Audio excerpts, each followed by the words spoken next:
The opening credit scene pretty well sums up everything.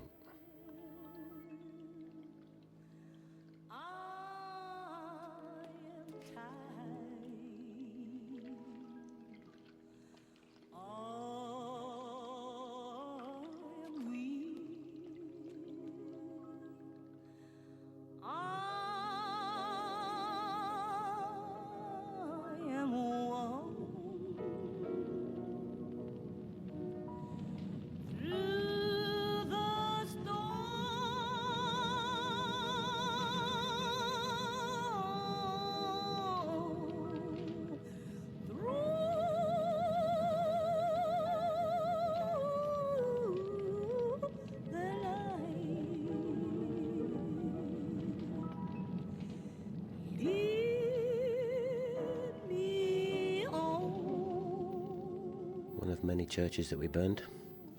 This actually originally was going to be part of a montage sequence later on in the film, but I thought I had rather too many burning churches, and so I put it at the front.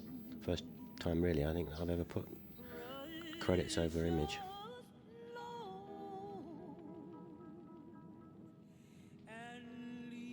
We'd chosen, I think there was 3 different churches that we actually did burn down.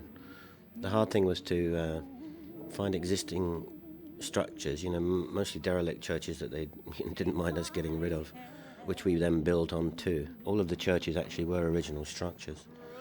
Pretty weird doing it when you can look at it from a film-making point of view, just the aesthetics of it, which is pretty mesmerising. I always think anything that's burning in this way, when you suddenly have to stop and think, well, actually this is a church that we're burning down, and what the reality of that might have meant is actually kind of scary.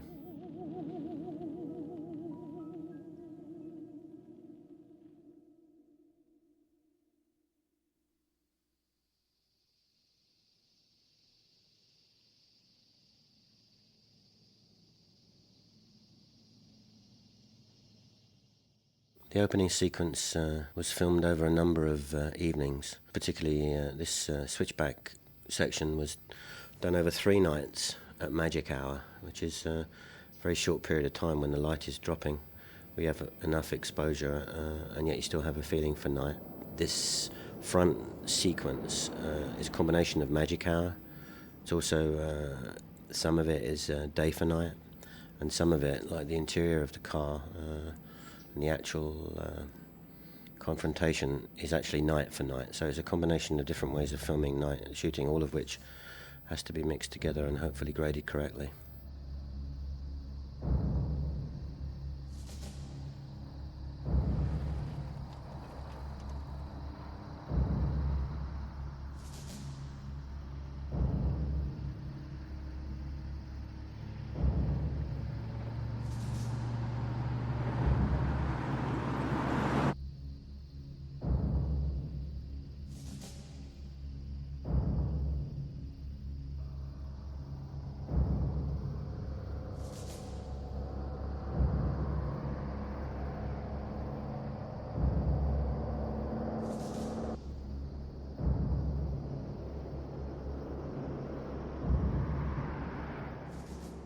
This whole sequence obviously was based very much on the original story. Schwerner, Goodman and Chaney were followed once they were released actually from jail in Philadelphia, Neshoba County, and they were then picked up again and then ultimately murdered. Pretty close to the original story, in so much as that the film is a fiction, obviously, but it's based very much on Schwerner, Goodman and Cheney's story, although our characters here are anonymous characters, but based obviously very closely on those three people. Is it a cop? I can't see. What the fuck are these jokers playing at? Oh, they ain't playing, you better believe it. The bulk of the film was based from Jackson, Mississippi, although we did shoot in Alabama also. Nearly all of this sequence actually was within a certain radius of Jackson.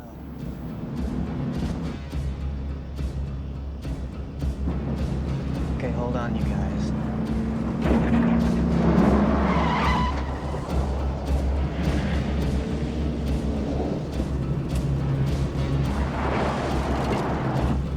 There's a truck too.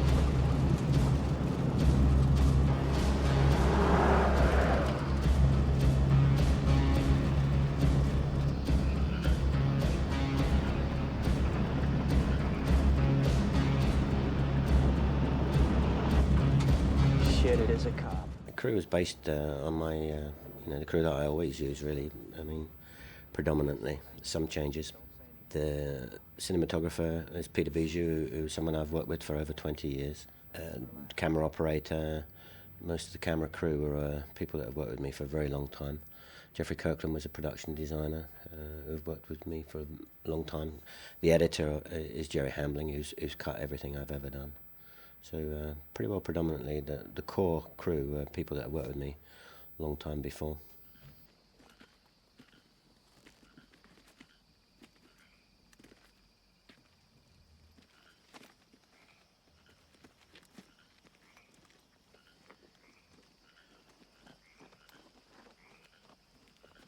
Y'all think you can drive any speed you want around here? You had us scared to death, man. The front sequence is actually, looking at it now, sometime after I did it, I think this in a way sets the identity for the film, apart from the horrific situation. It, from an aesthetic point of view, it certainly sets the tone for what is about to follow. Take it easy, we'll be all right. Sure you will, nigger lover. He's seen your face. That ain't good. You don't want him seeing your face. Oh, it don't make no difference no more. Oh, shit, we into it now, boys. Well, you only left me a nigger, but at least I shot me a nigger. Yes, indeed.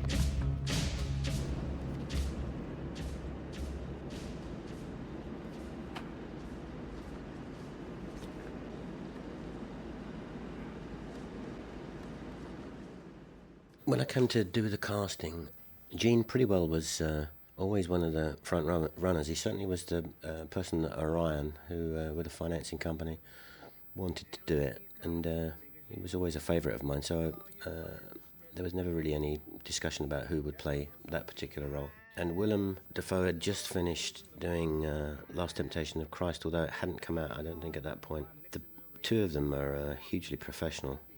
Incredibly easy, really, for a director to work with, in that, Gene has paid his dues over the years. He's made, 60, 70 films.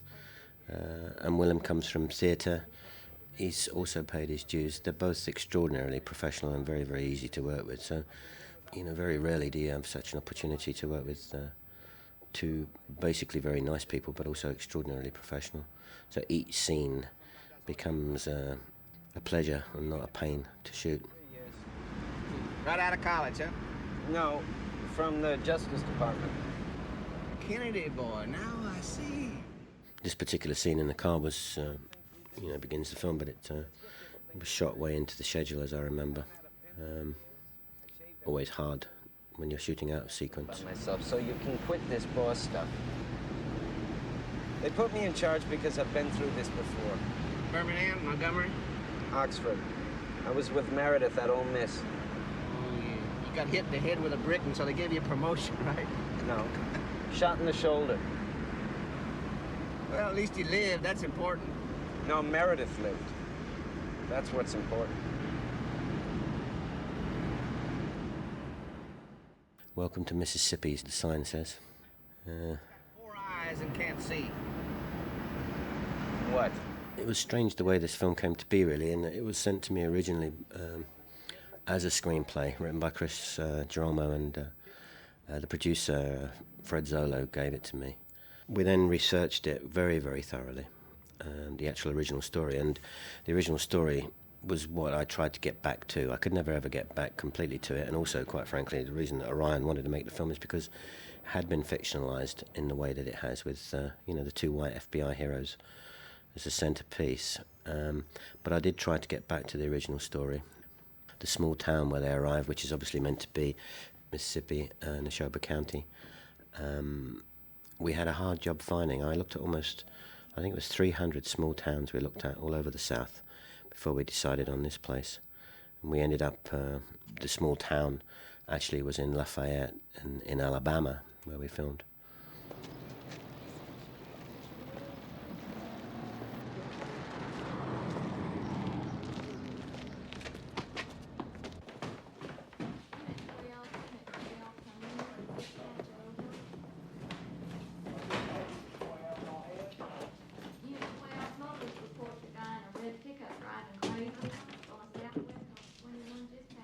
Good morning. My name's Alan Ward. I'm with the FBI. Federal Bureau of Immigration. That get up, you ain't exactly undercover, are you now? We're here to see Sheriff Stuckey. Sheriff's right busy now. You'll have to wait or come back some other time. Brad Dourif, who plays Deputy Pell, I suppose he's always been a favourite actor of mine. I always wanted to work with him ever since Cuckoo's Nest. I always liked his acting. And again, another very easy actor to work with. Listen to me, you backwoods shit-ass, you. You're good about Gene is someone who... He's a very intuitive and instinctive actor. I don't think he's someone who looks at books and pages of research. I gave both Gene and Willem as much of our research as we had. I think probably Willem is much more of an intellectual actor than Gene. Gene really is someone who has... the brilliance of Gene Hackman is that he can look at a scene and he can just... he can cut through to actually what is necessary in that scene to make the point that's needed to be done, and he does it with extraordinary economy. He's a very, very unique actor in that regard, and in fact he's the quintessential movie actor. He's not overly showy ever, but he's always right on. He absolutely can cut right to the truth and the heart of any scene. I think Willem is an actor who thinks about it much more. So with regards to research and things, I think that probably more Willem than Gene. Although Gene, he's older than the rest of us, so he remembers it in a way that we didn't.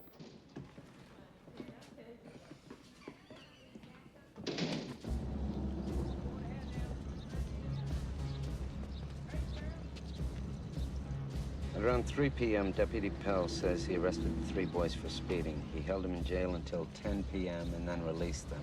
Gaylord Sartain plays the deputy, which I suppose in many ways is based on Cecil Price, the original deputy in the actual original story. We cast in New York, in Los Angeles, in Atlanta, in Dallas, in Houston, New Orleans, Orlando, Raleigh. I mean, we're all over the place for the smaller roles. 2 minutes from the jail, they could have phoned from the lobby.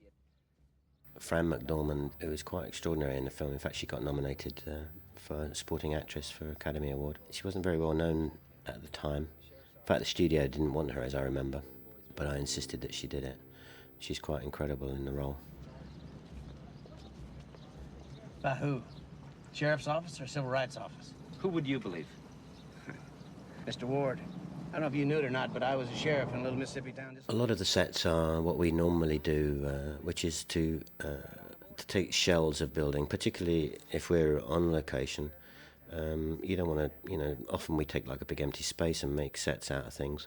Very rarely do you ever find, the place exactly as you want it, particularly in doing a period film of this nature. Actually, this period, 1964, is very, very hard to recreate. Sometimes it's easier to do completely period, going back 100 years than it is just going back 20-odd years. So it's quite difficult to recreate. This particular set in the diner was based on a diner that I'd seen elsewhere, I think in Alabama, but this was a shell.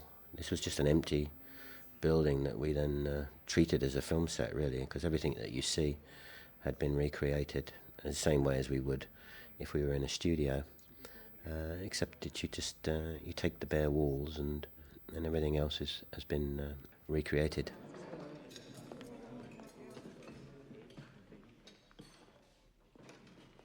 Good afternoon. Looks good.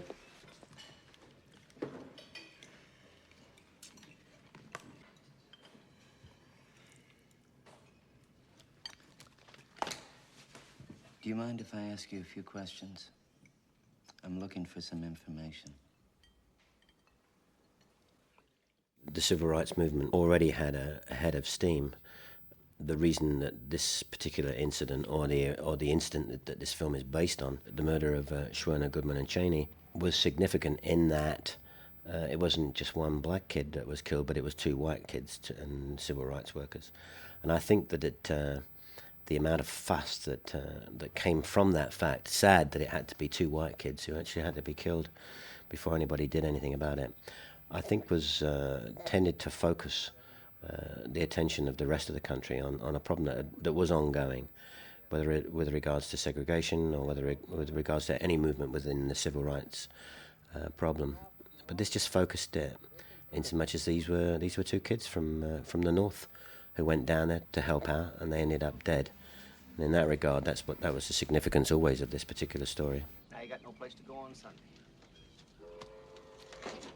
Apparently, after they came back here, they talked to some locals down the road. I think that's where we should start. Well, you can talk to them, but they won't talk to you.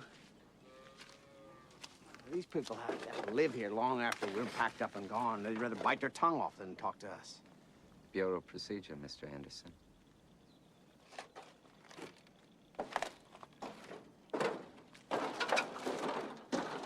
The church caught fire, and you ran home, is that correct? Yes, sir. And then the four white men stopped you? Yes, sir. The sequence with the old lady was particularly interesting. This is not a set. We found this house. It's always odd when you find locations like this because they look, you're dealing with poverty, and this old lady was not acting. She was for real. And you kind of rub your hands as a filmmaker because you think, oh, that's a great set, but then you suddenly realise that these people live in these places, and suddenly you're not dealing with illusion anymore. You're not creating a reality. This is the reality. She was not an actress. Obviously, she's the real thing, and I would explain it to her very simply, and she understood. She understood very easily. It wasn't difficult to direct at all. Sometimes it's easier to direct people who aren't actors than people who call themselves actors.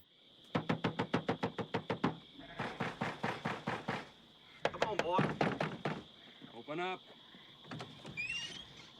The night shoot in the old pig farm was quite interesting to do, in so much as not for the first time I found myself up to my knees in mud.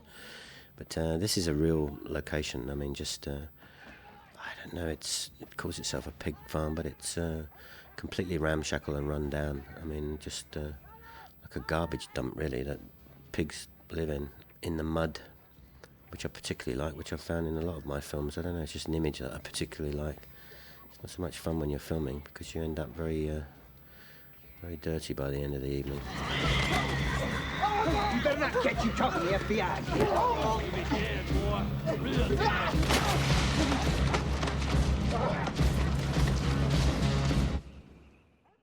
The small motel where Warden Anderson is staying was a real place just outside Jackson.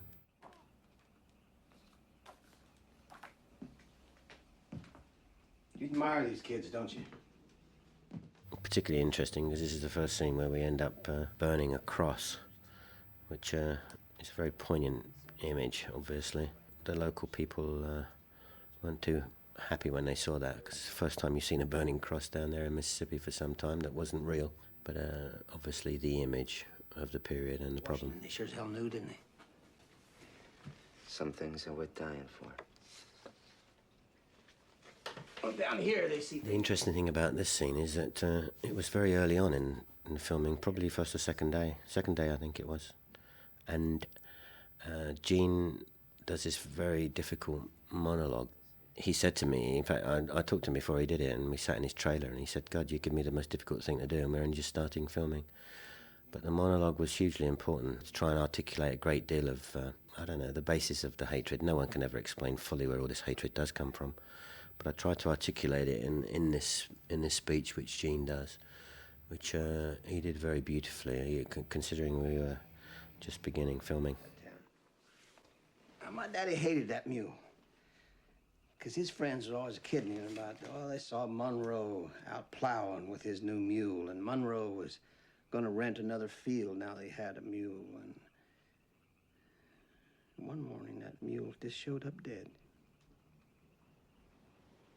They poisoned the water. And after that, there was never any mention about that mule around my daddy. Just never came up. So one time we were driving down the road and we passed Monroe's place and we saw it was empty. He just packed up and left, I guess, gone up north or something. I looked over at my daddy's face and I knew he'd done it. And he saw that I knew. He's ashamed. I guess he was ashamed. He looked at me and he said, if you ain't any better than a nigger, son, who are you better than? You think that's an excuse? No, it's not an excuse to this story about my daddy.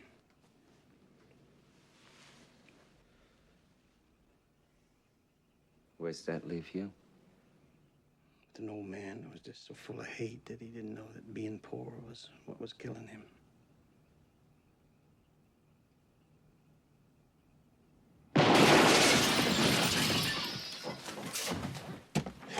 Get the light! The whole film was done on location in Mississippi and Alabama, principally.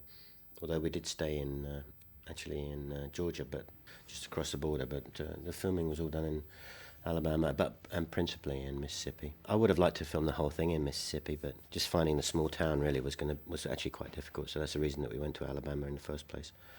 But no, you have to be in the place really. I suppose we could have built sets back here in Los Angeles, but it would have been cheating. Somehow, just being in the real place, smelling the place, being amongst the people who actually live the story, always gives you a closer truth than if you try and manufacture the whole thing. But no, we were there and living in rather nasty Holiday Inns for the 3 months. I'm going to call Washington. I need more agents. Does it make any difference if I told you that's exactly the wrong thing to do? No.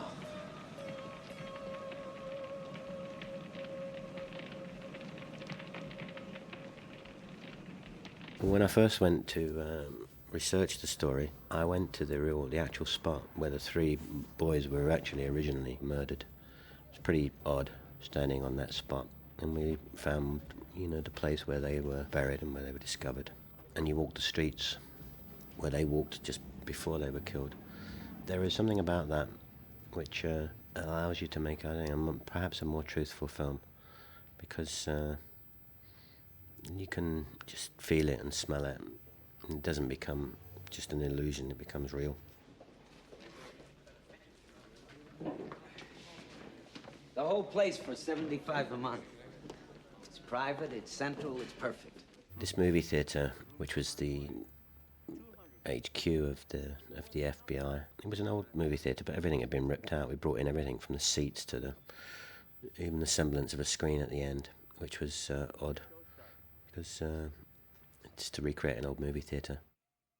All this cotton was put in by hand, and it was such a vast field that the prop guys couldn't actually deal with it. So the whole crew were putting white cotton onto the cotton plants, which was rather odd to see a whole bunch of white people putting cotton back into a cotton field.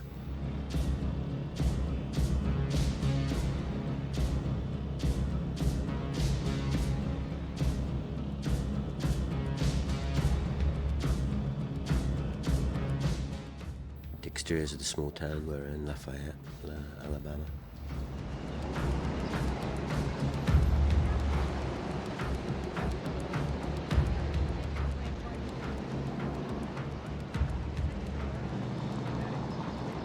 Who's the big shot? It's a clan. No pointy hats, but plenty of pointy heads. Let me run a check on the plates. We always thought we were going to get a lot more problems than we did with regards to the attitude of local people towards what we were actually doing, in that things have moved on a bit since these original events. And I think that in a funny kind of way, Mississippi has had to own up to a great deal of the ugliness of its past, and so in a way has come to terms with it in some ways. So you get kind of shocked. You can be sitting next to someone in a restaurant and you can hear rather unpleasant things still being said with regards to lack of liberal thought. But in the end, they didn't mind us being there. As with all communities, it's kind of run down. You know, in this rundown community, they're kind of pleased to take the filmmakers' money, so they probably bit their tongues. Even for me. Yeah. Nothing like a barber shop for jawing your socks off. Where you from, anyway, Anderson? Thornton, Mississippi, sir. Lee Ermey, who plays the mayor, was obviously the most famous role that he ever did was in Full Metal Jacket, Stanley Kubrick's film. He's an extraordinary character. Although you write everything for him, he seems to be able to deliver it as if it's his own words. It's amazing ability, really. But he was perfect to play the bigoted mayor. Community down here, Anderson. Of course, they're just like any other folks, I reckon. Push them too far. Well, I figure it's like 3 sticks of old dynamite. You shake it up, and we're gonna be scraping bodies off the street. This old barber shop actually was pretty well as we found it. We put in, small props and things, but basically it'd been there for 30 years. It was in Canton, quite close to Jackson. It was very difficult to try and discourage the barber from cutting hair whilst we were filming as his normal clients came in, and I kept saying to him that it wouldn't be good for continuity, and I guess he thought 30 years seemed like pretty good continuity to him. But that was a real place. People got the wrong idea about the South.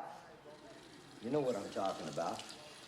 Everybody running around ragged, backwards, illiterate, eating sow belly and corn pone 3 times a day. Simple fact is, Anderson, we got 2 cultures down here. White culture and the colored culture. Now, that's the way it always has been. That's the way it always will be. The rest of America don't see it that way, Mr. Mayor. Rest of America don't mean jack shit. You in Mississippi now. That's for sure. What's the score, Mr. Barber? St. Louis on top, 5-0. What inning is it? Bottom of the 7th. You like baseball, do you, Anderson? Yeah, I do. It's the only time when a black man can wave a stick at a white man and not start a riot.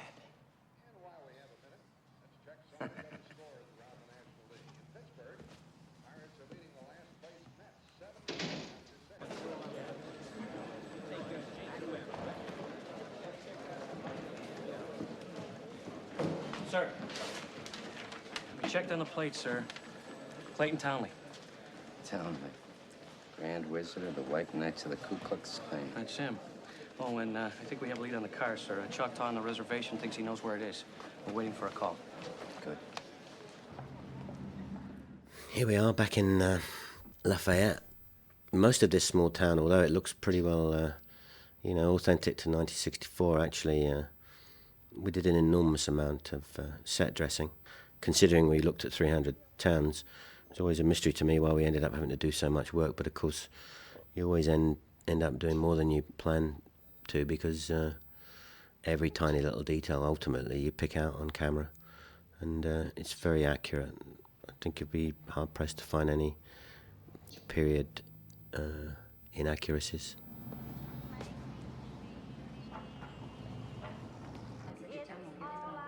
You gonna go to church? Afternoon, ladies. Can I help you? Well, yes, you can. I tell you, I hate the way I look, what do you think? A permanent wave, maybe, or a bleach job, did something?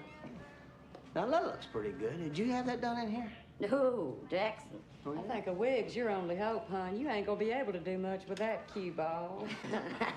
Thank you. You won't ask us some questions. This is where you'll hear it all.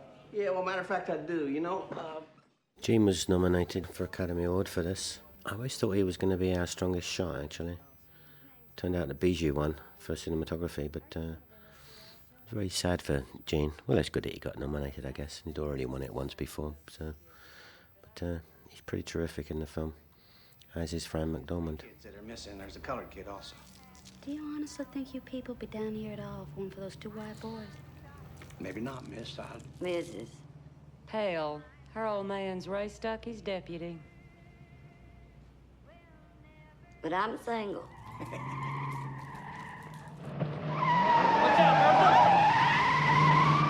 This is pretty nasty stunt we did. I mean, just falling out of a car seems easy, but always scary for a director. In that you want it always to be more spectacular and the car to go faster and faster. You have to be careful that you don't hurt the stuntman or the actors. Very tricky decision always. We'll take care of this. Local problem. We'll handle this. We don't need your damn help. Ain't right having blood on Main Street. How'd that look on the TV news? Okay, easy. Get up. We laid dust throughout here. I mean, this was truckloads of dust actually on the ground just to give it its period and dusty feel. It was something that we'd thought about before we went into the film, and wherever possible we would lay dust. It just gives an atmospheric, which is very, just relevant to the story. In night situations we use smoke a lot. Same reason, it just diffuses the light and it just gives an aesthetic edge to everything.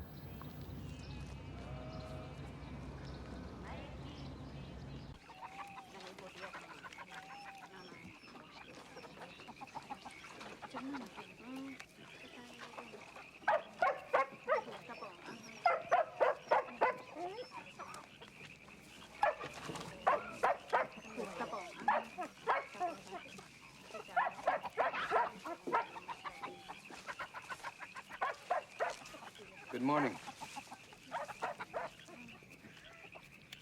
The Indian village is all set, and we were in the middle of the swamps now. This is a pretty nasty place to be.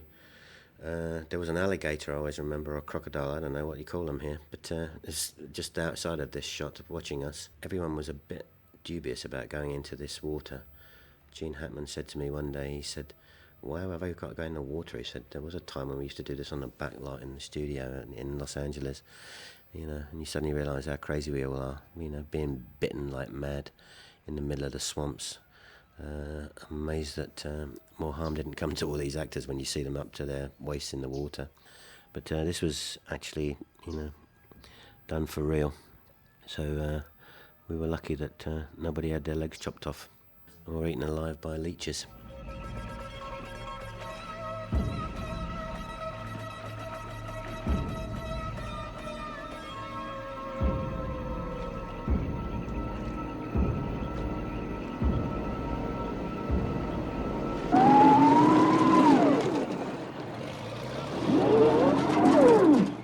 This scene of the car being dragged out of the swamp is based on the true story. The car was found by the Choctaw Indians who reported it to the FBI, and then they pulled the car out. I don't think that car was ever meant to be found, but it actually was found, partly because of the diligence of the local population. No bodies.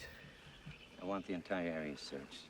Every detail that we show in the film is as truthful and as honest as we could be to the original. Where we differ from the original is obviously because the story itself is a fiction. It always was, because it was the way in which it was originally constructed and the kind of film that Orion originally wanted to make. As I said, what I've always tried to do is to bring it back to the reality of the original story, and with regards to those tiny details, it's actually hugely accurate to the original story. 100. 100. What, Bureau people, sir? I don't care if it's a goddamn army. I want this entire swamp searched. Yes, sir. Don't do it, Mr. Ward. Let's start a war. It was a war long before we got here.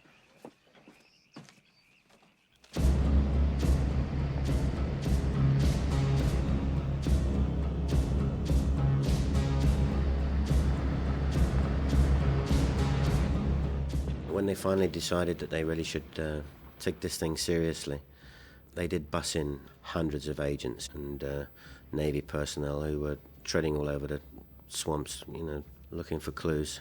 The explosions continued and the burnings continued. Bear in mind, Mississippi Burning was originally the title of the FBI file. It was actually originally called Miss Burn. That's where our title came from, because that was how they explained a number of these burnings of churches. The presence of the FBI didn't actually make any difference to the continuance of these horrors. This particular burning was partly set and part real. We built the entire lake and bridge in front of the church in order to give it an aesthetic, because I wanted the reflections in the water. Seems like a lot of trouble to go through when you see it now, but I mean, it seemed important to me at the time. Really like of that church burning is the close-up on the old guy's face. Very strong image. The church is always was a centre of the black community in many ways. Is all they had. Often they were empty. Bear in mind, these people who were burning down these churches, most of the Klan members were extraordinary cowards. So a church was an easy target. It was empty, and you just burned it down, and no one would bother you. And it represented all that the black community had, really, that was important to them. Here we are back in the old movie theatre, trying to get a bit of depth behind. In the end, this is just a regular two-shot. Try to do that a lot. You put a regular two-shot against a wall and it's boring as hell. But what you try and do is get as much of a depth of your set as possible. It means you have to light the entire thing. It takes 5 times as long to do, of course. But it always gives you depth. I also like the way actors turn away from you. I mean, a lot of people are terrified of using the backs of people, but actually people do that all the time in real life.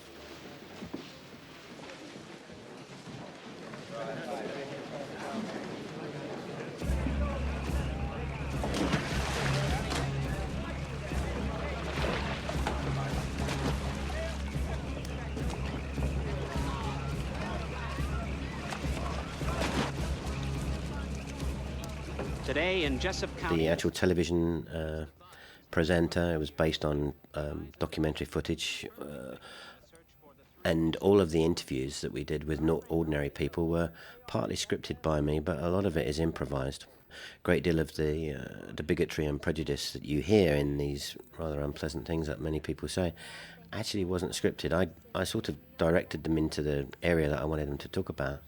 But a lot of those words that they say are their own, they're not mine. Rights leaders here are still optimistic as to the young men's whereabouts. But privately, there is mounting concern that they will ever be found alive. They came down here looking for trouble, and I think they found him. This is Merrick Bobby, Network News, Jessup County, Mississippi.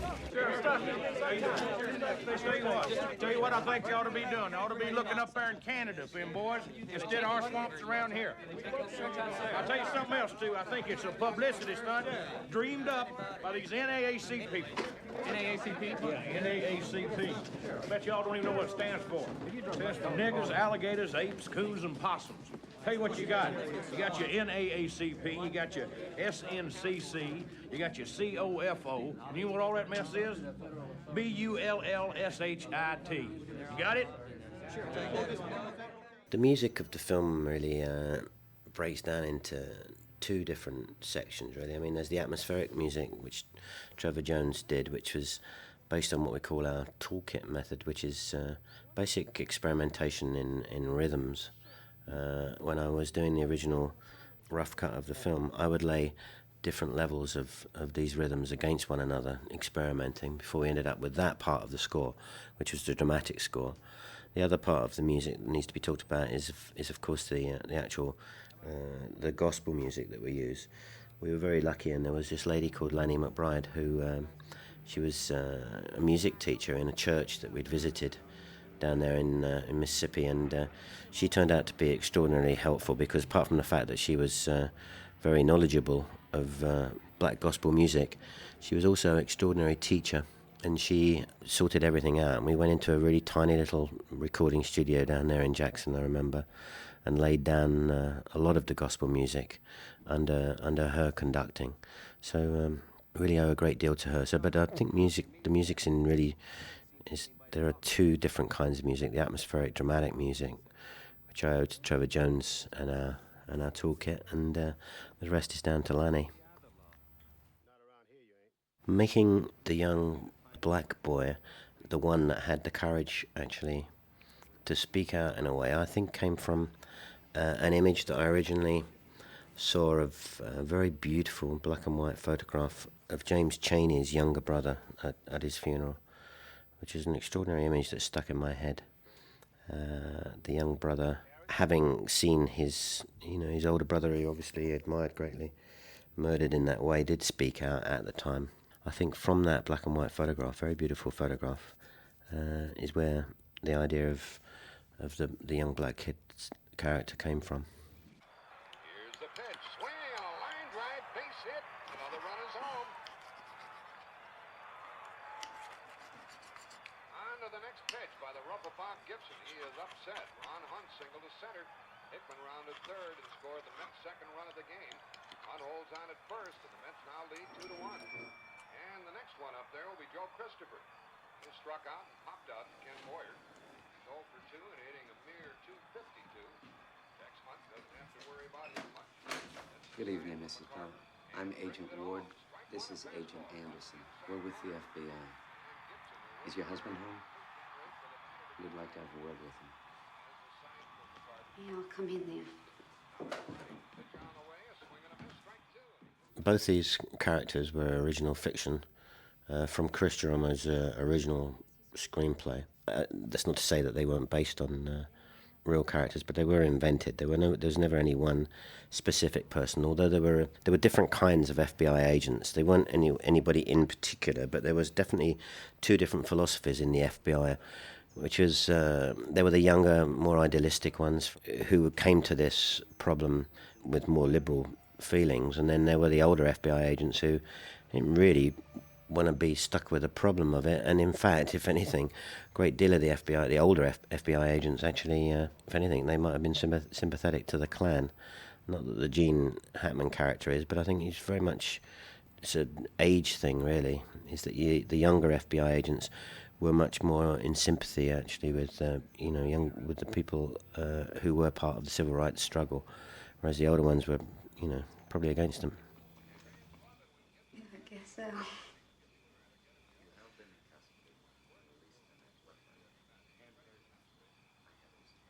You don't eat together? He works funny hours. You think that's odd? No, I... Quite like the relationship between Gene and Fran. It's almost sexual, but not quite. And it's very duplicitous on Gene's part in that you feel he really likes her and he's obviously using her. On the other hand, there is a certain genuine feeling for her from him. And that subtlety, that knife edge of, is he using her or does he care for her, is actually quite intriguing with regards to their relationship, which is very subtle because there's no sexual relationship as in a conventional movie you'd always chuck in a scene like that, but this film has nothing like that, and it's as close as we get to any kind of male-female relationship. Them pork chops still ain't good, honey. Bring me a beer, will you? Good night. Let's get back to baseball. You know what they say, don't you? It's the only game where a black man can wave a stick at a white... I already heard that.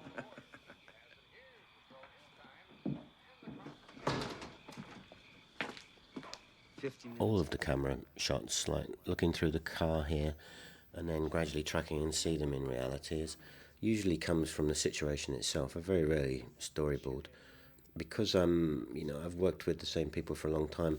In that we work a different system in Europe anyway, in that I work directly through the camera operator with regards to working out the shot itself, and the cinematographer is really is more concerned with the use of light, but the actual choreography of the camera is usually done between myself and the camera operator, and the cinematographer is then lighting. I mean, this is a very English way of doing things, and I've worked with my camera operator who's called Mike Roberts, who is really very, very influential in what we shoot. He's as important of how these shots look as the cinematographer, but everything is choreographed pretty well as we do it. I don't like to storyboard. On the other hand, we all go together in the car in the morning. I always insist on that, and we talk about everything we're going to do. So we work out all the shots really in the car. And going from Jackson to all these locations, we had at least like 30 minutes, 40 minutes journey every time. So pretty well we would just talk about every single thing we were doing. So it's rather nice in that you can work out your entire day's work. But a lot of things sometimes you can legislate exactly how you want to shot, but sometimes when you see the things, it takes on a life of its own. I mean, film should be organic from a creative point of view. And we have a particular style of how we shoot, and so the decisions of where the camera comes from or where it goes to, it comes pretty easy in the end. Very rarely in England does a cinematographer operate. In France and Germany that happens, but because they usually make smaller films. But on a difficult, complicated film, you could never have the cinematographer operating as well. It'd take forever. It's broken down now it's a union requirement, both in England and in the United States. So it's somewhat difficult sometimes for cinematographers who come from France and Germany who like to operate. But the British system has always been a separate operator, and the cinematographer never operates. The cinematographer in Britain has always been much more of a lighting cameraman and less of the more fancy title, which is called director of photography. Well, it's a time type thing, that a couple things we're just not so clear about. It would be better if I put your flowers in some water while you're here. Yeah, well, actually, they're for you. They're beautiful. They are pretty, aren't they? They don't smell so nice, but they're pretty. Can I get you anything? Would you like some tea? Yeah, well, thanks.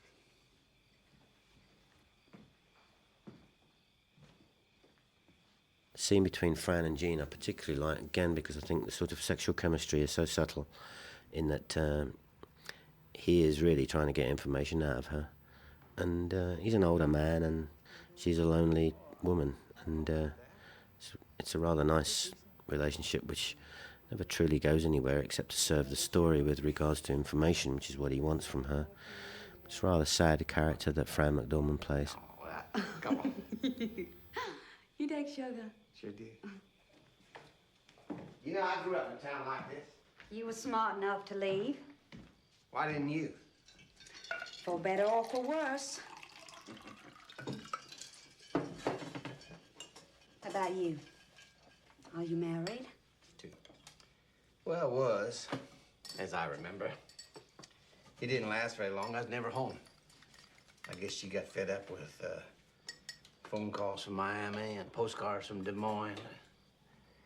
There was always a guy around. Any guy that could spare the time for a movie or a beer or a quarter for a jukebox. She left.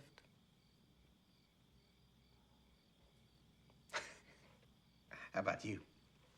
You know the South, Mr. Anderson.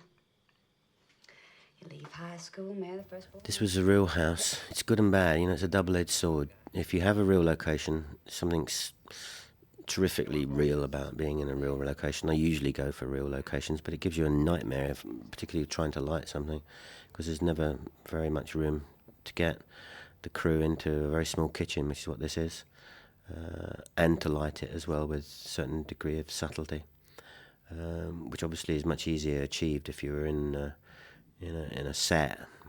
Not to say you couldn't do this as a set, but when you're in the middle of Mississippi, as we were, shooting probably 10 other things that day, it makes it that much more convenient to do these scenes as you see them. It's a real place. So where that cooker was where the camera was just earlier. This is particularly nicely lit, this with regards to a semi-silhouette between the two of them. It's quite a nice shot. I remember this day, Fran's husband, Joel Cohen, came down to visit. Probably wondered what the hell we were doing. Follows the bait. Insects just home on in there and wham, they're dead even before they got the shoes off. Maybe I should have picked something more appropriate. Maybe.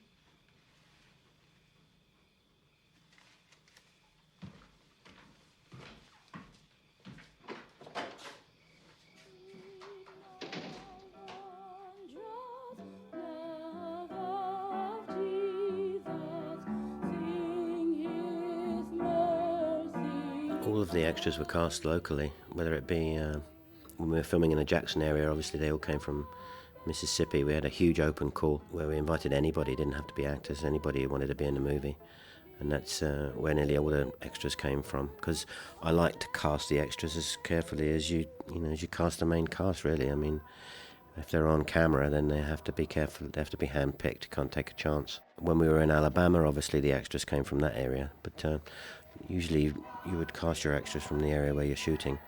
You wouldn't bring extras from Los Angeles or New York.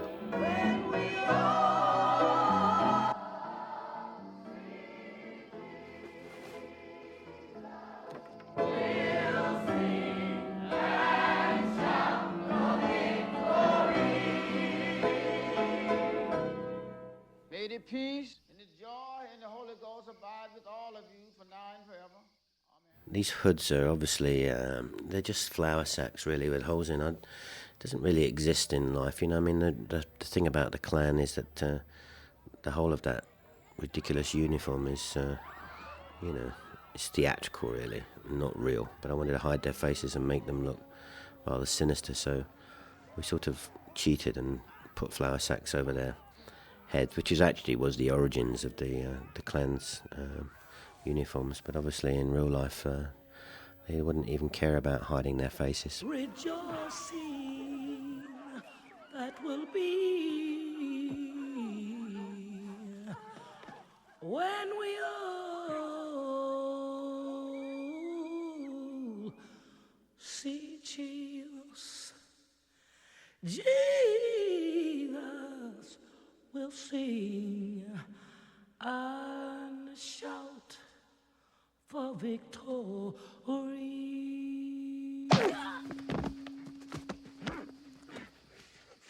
You already been told once, nigger. Now we don't want to have to tell you again.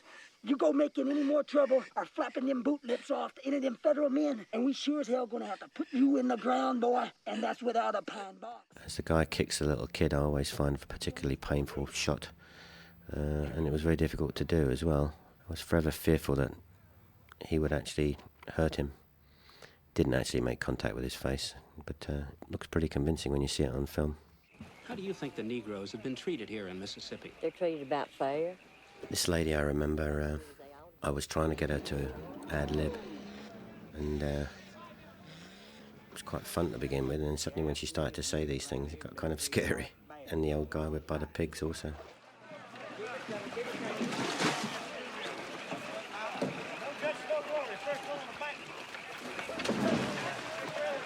Again, I think Martin Luther King's one of the leaders. I mean, J. Edgar Hoover said that he was a communist, and they had proof to that effect, but, you know, I don't know that for sure. I hadn't seen it myself, but that's what they say.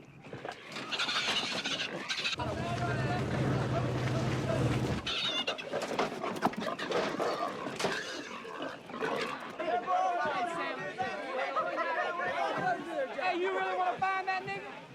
They say we've got to eat together and use the same bathroom as the niggers. And that's awful hard for some Mississippi folks to do. They're not like us. They don't take baths. They stink. They're nasty.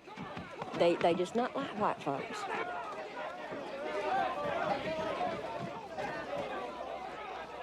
What do you think has happened to the three boys? Dead. Just as dead as they can be. Feels so good. Yeah, there's not a lot to say about this scene, really. She's oh, I'm sorry I woke you up. Oh, yeah, you. Bye, hon. I'm gonna be a couple hours. All right. Well, Mary, is that your Betsy's kid? Yeah, she's growing up real quick, ain't she?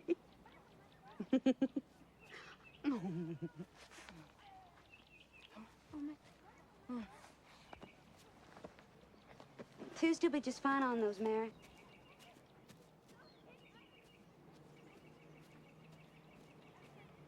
Funny. Their kids are so cute.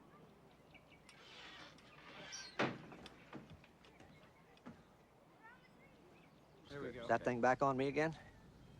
If the entire Secret Service couldn't protect the President of the United States, how in the hell are we supposed to protect a few niggers? I'm telling you again, it ain't nothing but a bunch of low-life white trash drinking too much cheap alcohol.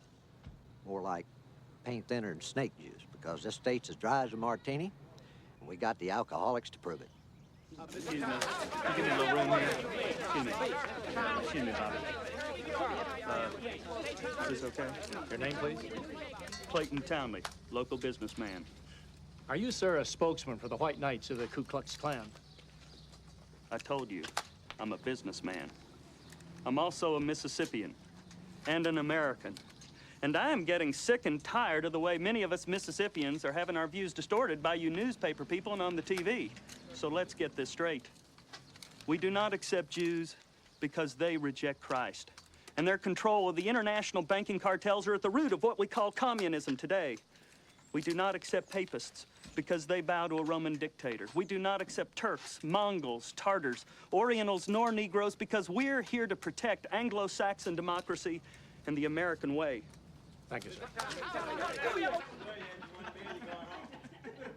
swear to God, Lester, you are living proof that cousins shouldn't fuck. What I was trying to say, there's this colored boy. He wants to play football for Bear Bryant over at Alabama. So Bear says, I'm going to give you a try. Calls up the newspaper. What's it going to run with, a watermelon? He's going to keep on running, too. He says, okay, boy, says, you get down there on one goal line. He puts a whole other team on the other goal line. The whole other team, he throws the boy the ball, and he says,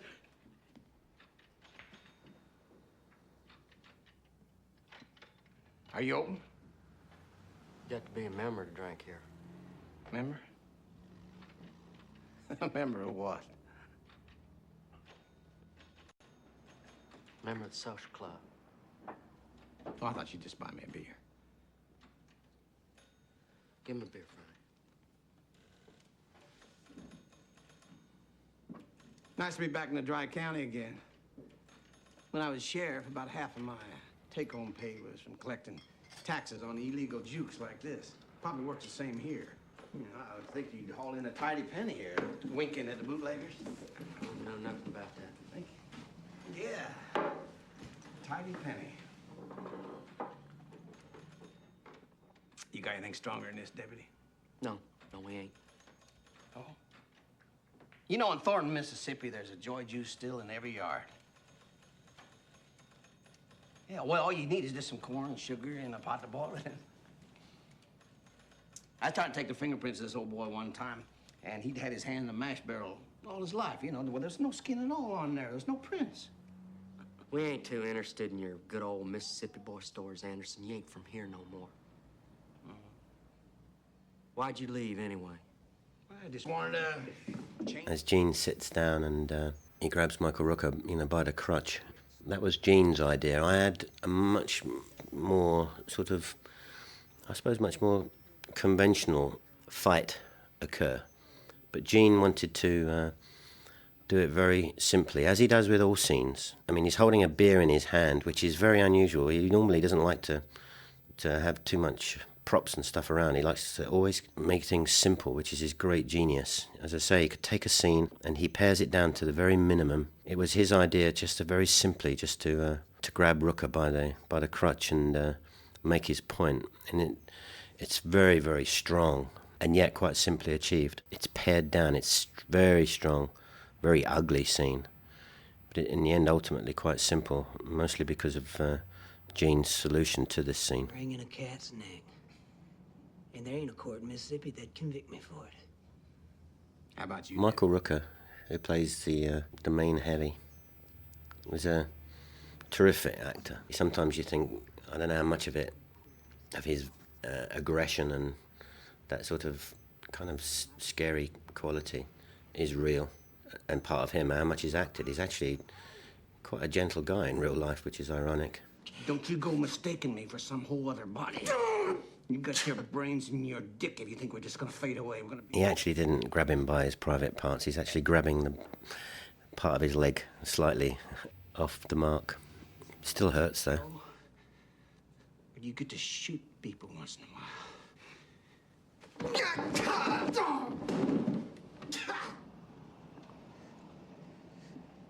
Thanks for the beer.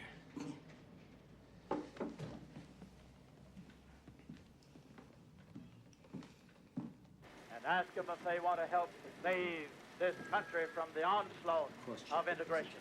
I used the old black and white footage of the KKK, mostly because I find it so startling, because it is so ugly. and so scary, particularly the little kid in the robes. This is the sort of scene that one would, having seen the documentary footage, you would probably try to replicate. And at one point I was going to do that, and then I thought, well, the actual original footage is so sort of strong, I will use it, but use it in a way that is in a projected situation, as opposed to just using it as part of the cut of the film, but actually put it in situ to justify using that black and white footage. Most of that footage would have been late 50s probably, when obviously the Klan was much stronger and the membership was much greater. You know what your problem is?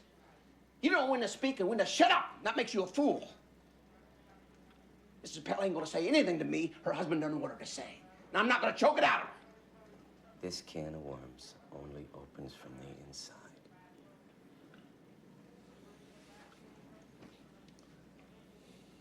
I know that.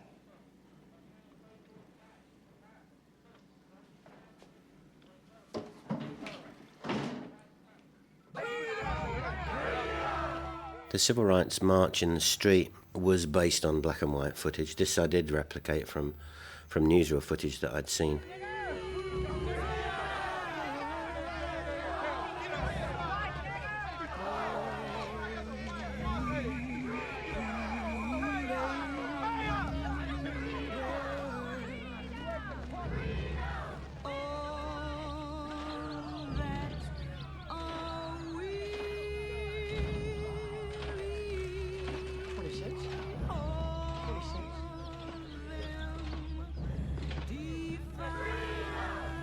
All of these scenes were actually shot in our small town that we're using for the film, which was Lafayette, Alabama.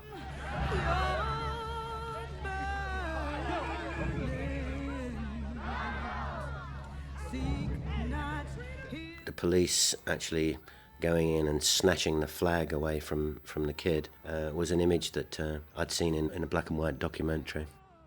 Gene walks across the street, and there's a really lovely moment when he just pushes away the nightstick, which was Gene's little touch, which actually I think is very strong. It's very subtle, but says everything.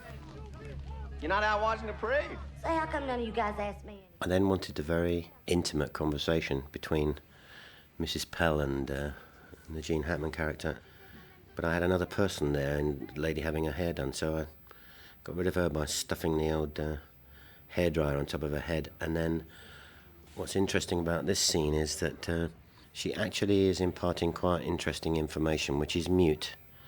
And I did that, shooting from the street into the room, through the glass.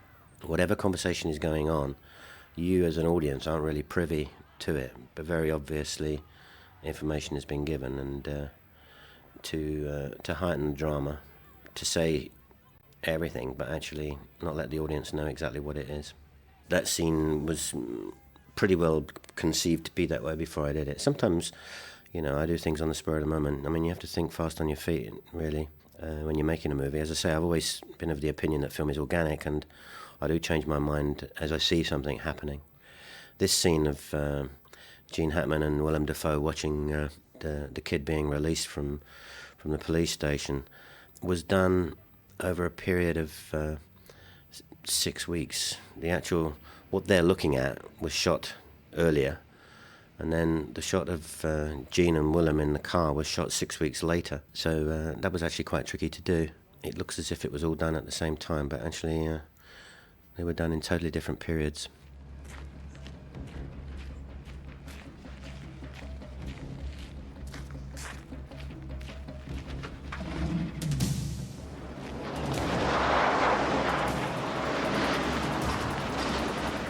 Here they come.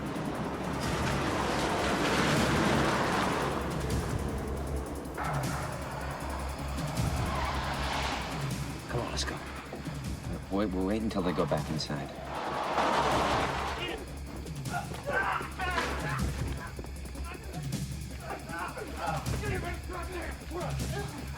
Get inside, you sons of bitches.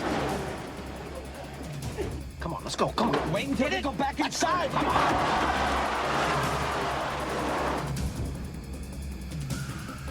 Let's go. Come on. Come on.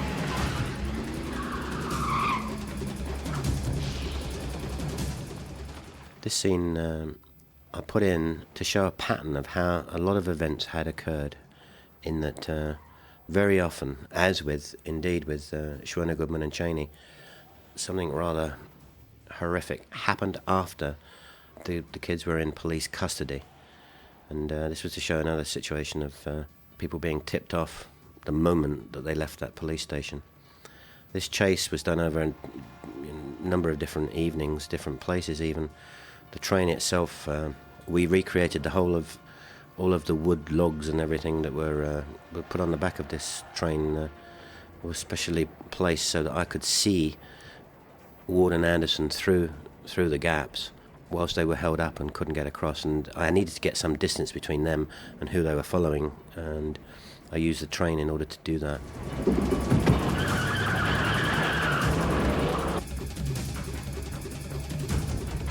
Turn left. How do you know?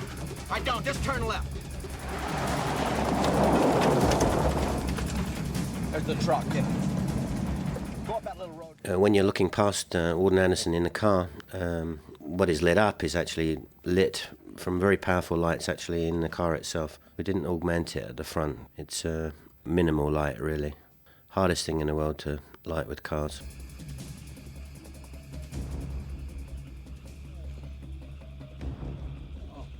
Again, this single dramatic scene was an amalgam of a number of different stories that had occurred, and I used it in order to show that pattern of people being released from the police station and violence occurring later. What's wrong with these people?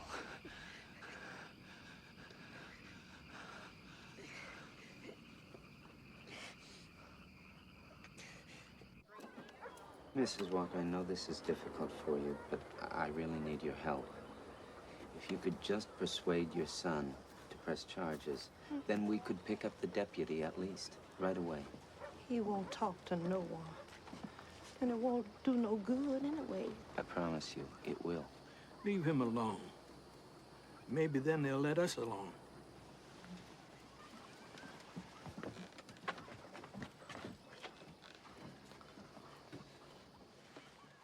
This small village, for instance, believe it or not, is basically a set. A couple of the buildings existed, because often you can't quite find exactly what you want, and so you augment what you find. But there were similar small villages in towns in Angel Heart, I suppose, which have echoes to this, but in the end you have to start all over again, whatever movie you're doing. Deputy Pell went with him that night. I'm sure of it. You think he'll crack? Down here they say rattlesnakes don't commit suicide.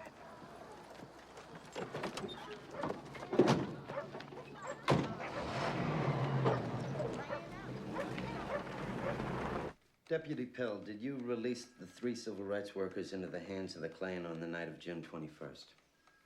No. Are you yourself a member of the Ku Klux Klan? No. Have you ever been a member of the Ku Klux Klan? Willem's interesting in the way in which he played this character. The sort of buttoned-down, clean-cut, idealistic character, which in a way I suppose, Willem's an idealistic person, but certainly not a buttoned-down character. But remember when we did the original, before we even started, when the cutting of the hair and putting on the glasses, when Willem was actually doing his wardrobe and makeup checks before we began, is when he found his character. I guess you do too, don't you? Yes, sir, and you can be sure that we'll do it. Good luck. In every film that you make, there usually there's a scene here or there that you might take out. Sometimes, in a lot of films that are made, you find people cutting out 20 minutes or so from their first cut. This was pretty well as we shot it. There was a couple of moments that were taken out, but they were generally small speeches rather than whole scenes. The guy getting beaten up outside the movie theatre is actually the film's producer, Bob Colesbury, who volunteered to get punched, and I think he actually did. Mind you, producers, it's very dangerous for them to get into scenes with actors who are always squabbling about their per diems. Leave us alone! Go on home where you belong, boy. You're gonna get hurt now. Mr. Ward, this is getting to be just about as much as we can take. I cannot register my complaints more strongly. Not now, sir. Now, you just a minute. I resent your public pursuit of my sheriff's department.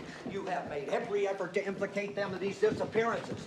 But your goddamn slimy innuendos are not evidence that they were in any way connected with any crime. We're just trying to get to the truth. It's frustrating for us, too. Any jackass can point a finger, Ward, but that ain't evidence. Now down here... I particularly like this scene with Jean and Leomi and Willem. Just the graphics of the glass window, quite strong. And the scene itself is pretty scary. I think Lee is very powerful in this scene. You get so far up my nose, I'm beginning to feel your boots on my chin. And I'm telling you one more time, Mr. Applered, a couple of... I think, again, I mean, if we come back to the truth of the original situation and what was fictionalized and what was real, obviously the sheriff and the deputy sheriff figured very, very much in the original story. The mayor really was an amalgam of different characters in that I wanted to show someone really who was not necessarily a member of the Klan, but still a member of that Southern establishment and that Southern mentality, and in a way not necessarily a bad man in the way that which the Klan members were. He was still as responsible because he was part and parcel of allowing the extremists to be able to function by sticking up for what he thought was the old values, but which were completely and utterly wrong.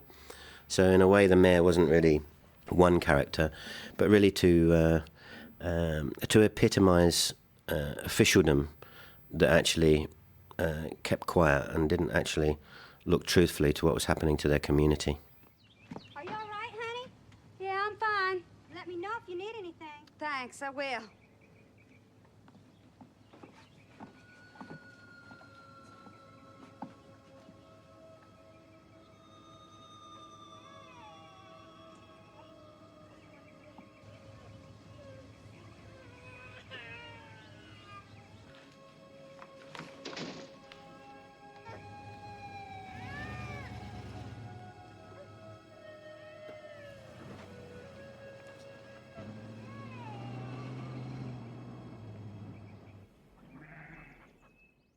This small, sleepy little hamlet was, in fact, was a set, obviously because we had to burn things down.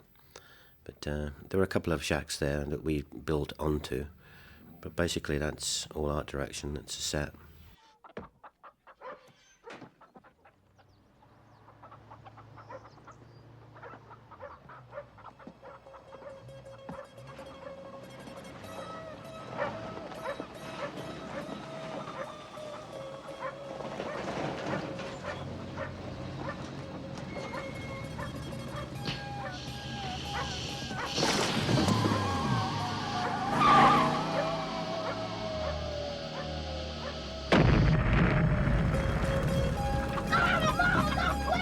The burning down of the shack is a controlled burn. It's obviously it's well worked out by the special effects man. That particular scene was actually quite difficult in that the kid had to run out of the burning shack at a given moment. Obviously at the safest point. I remember he got burned on his back because some tar had melted in the roof, which fell on him, which was a bit unpleasant. Area covered. Someone must have seen something. They won't talk to us, sir. Get going, Mr. Bird. If they won't talk to us, shake it out of them. All right, let's go up your house.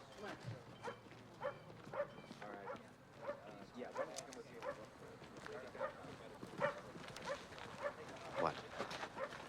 Sending all these white guys chasing around in these dog trots with their little notebooks. Gonna get you nowhere. Okay. What would you do?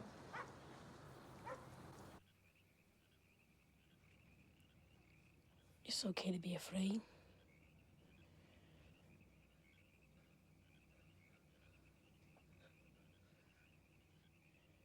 Go on, Willie. Tell him what you saw.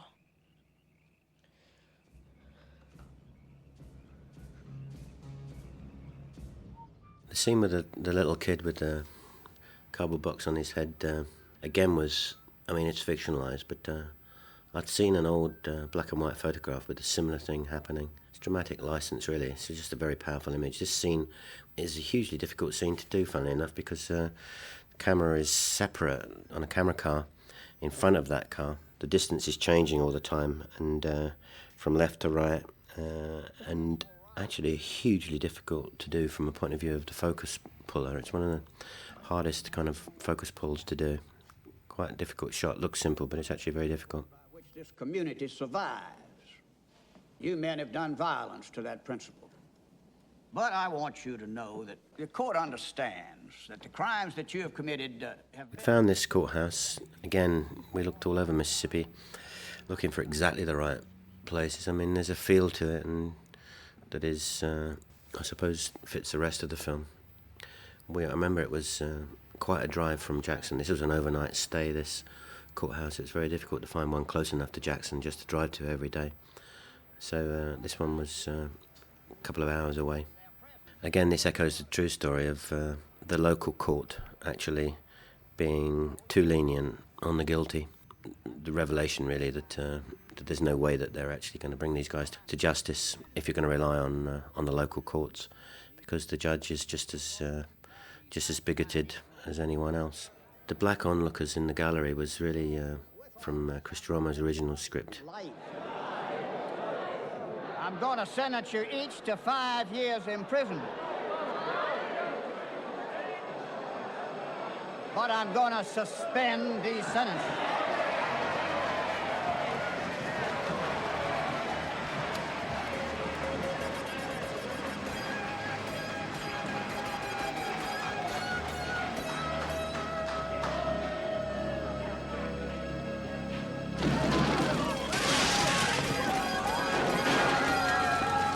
And then we show the violence in the black hamlet, black community, really to show their anger and their frustration that they're not getting justice. Ironically, of course, the police rather callously just block it off and just let them burn down what is in fact their own community, which of course is doing no good whatsoever. Sheriff! And there's nothing more powerful than doing a very delicate dialogue scene with a hugely complicated background, whether it be buildings being burned down and obviously people running around everywhere smashing the place up, almost as an addendum. That is actually what the scene is about, not the front dialogue.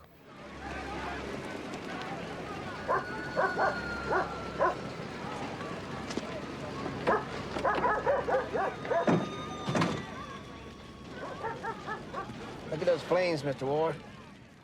With regards to how many takes one does, I mean, if you're burning down the background, you hope that the actor's going to get it right, second or third take, you know.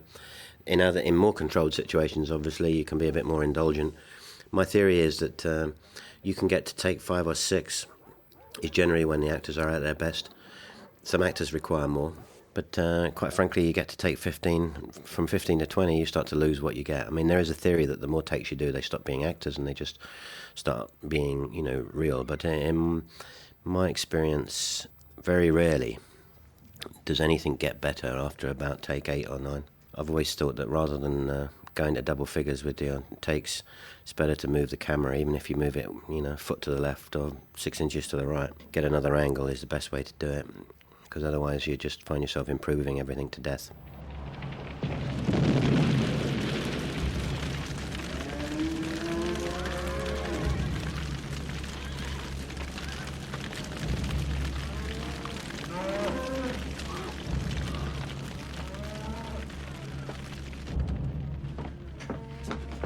Aaron, take your mama, your grandmama, and the children out the back door. You hear? When you hit the road, keep going. You understand? Keep going, son. Nathan, come on, Nathan. Get up, Nathan, now. Come on, get out the bed. What's happening? Mom, come on, Mama. Let's go, come on, Mama. Come on, y'all. Come on, Grandma. Let's go.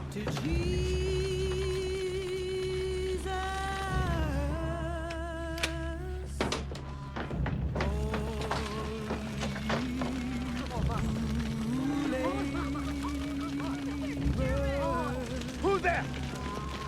If you're in there, come on out. You hear? I ain't taking this shit no more.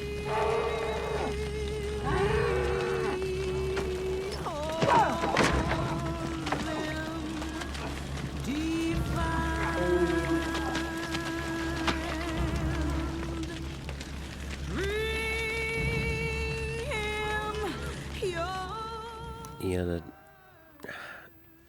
scene where the guy is being hanged was particularly horrible to do. Sometimes you do scenes where you're just dealing with an illusion and you make aesthetic choices and cinematic choices. And other times you're looking at what you're doing and you suddenly realise the reality of this. This is a guy being strung up from a tree, and the sheer horror of the reality of that. What we're doing ceases to be as important as actually thinking about what it would be like for real. I think, we're dealing with illusion when you're making movies. But sometimes you create images that you have in the back of your head, as I did with this one. And then when you finally come to do it, it actually becomes quite shocking, It's every so often, as you're making a film, scenes like this, which I had this in my head for so long. Every shot was there. I didn't draw a storyboard, but I knew exactly how it would be. And then when you finally come to do it, and you realise, I don't know, somehow it wasn't like making a movie. It was something else. Even the aftermath with all the dead animals was horrible. I mean, it smelt disgusting and just brought home the real horror. So what is in fact, a bunch of guys with a camera creating an illusion suddenly is not anymore. It's strange sometimes. Let's say it happens a few times during a movie. These dead animals were bought off of the abattoir. They already were dead. We didn't kill them for the movie. But if you have real dead animals, they smell. The shot of Willem putting the handkerchief to his mouth was not just about acting. It was because it really did smell. We all had handkerchiefs to our mouths. Not at all. Let's get something straight, all right? This whole thing was fucked up. The moment we turned it into a show for the newsmen. The moment those 3 kids disappeared, it was news. The moment the 3 civil rights workers disappeared, it was news. To me, they're just kids. They're still missing. What's missing is the 15 minutes Pell said he was with his wife. Okay.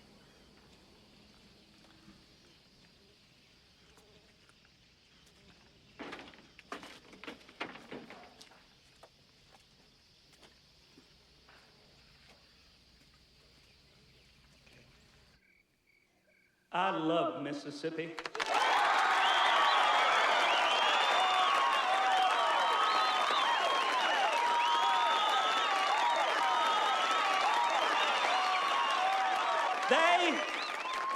They hate Mississippi. The scene it was our biggest scene actually in the whole film. I think it was 750 extras, and it was a big night shoot, very difficult to light. And each face I'd chosen, from looking at hundreds and hundreds of extras to make the point.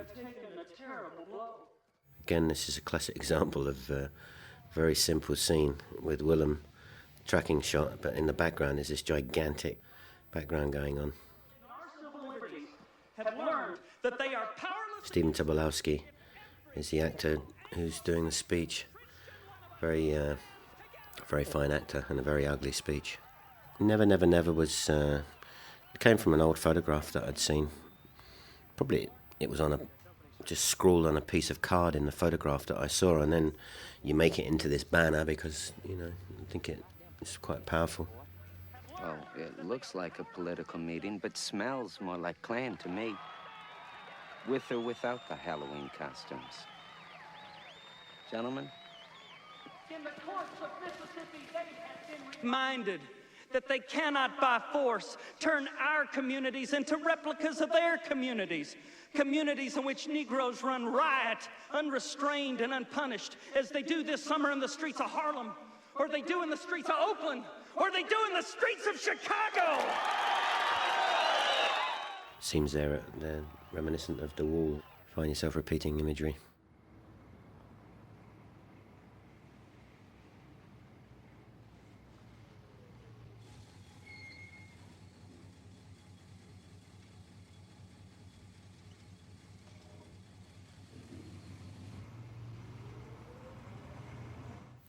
The scene where Jean goes into the hairdressing salon, the scene between Jean and Fran, which is really one of the most crucial scenes in the entire film, where finally Mrs. Pell betrays her husband and gives the important information to Anderson that, in fact, they've been looking for. This is the break they require in cracking the case.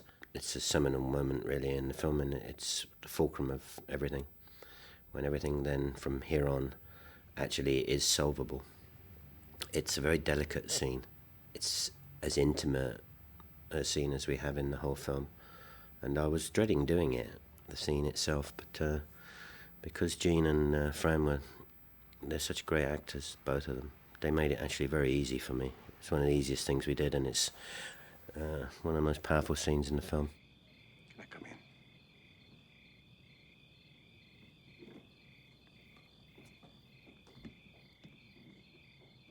in? It's not good for you to be here. Why? It's ugly. This whole thing is so ugly. Well, I don't over-rehearse.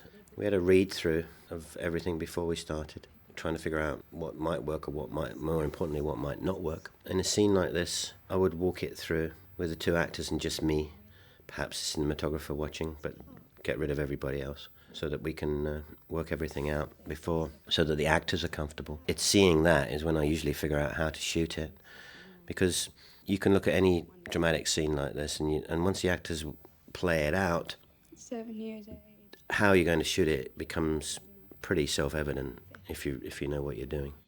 You believe the hatred. You live it. You breathe it. There are certain things that I would impose on the actors here with regards to the actual choreography of the shot. I always wanted him to go up and touch her, and then I wanted her to walk way away from him before she gets to the crucial point where she actually gives the information.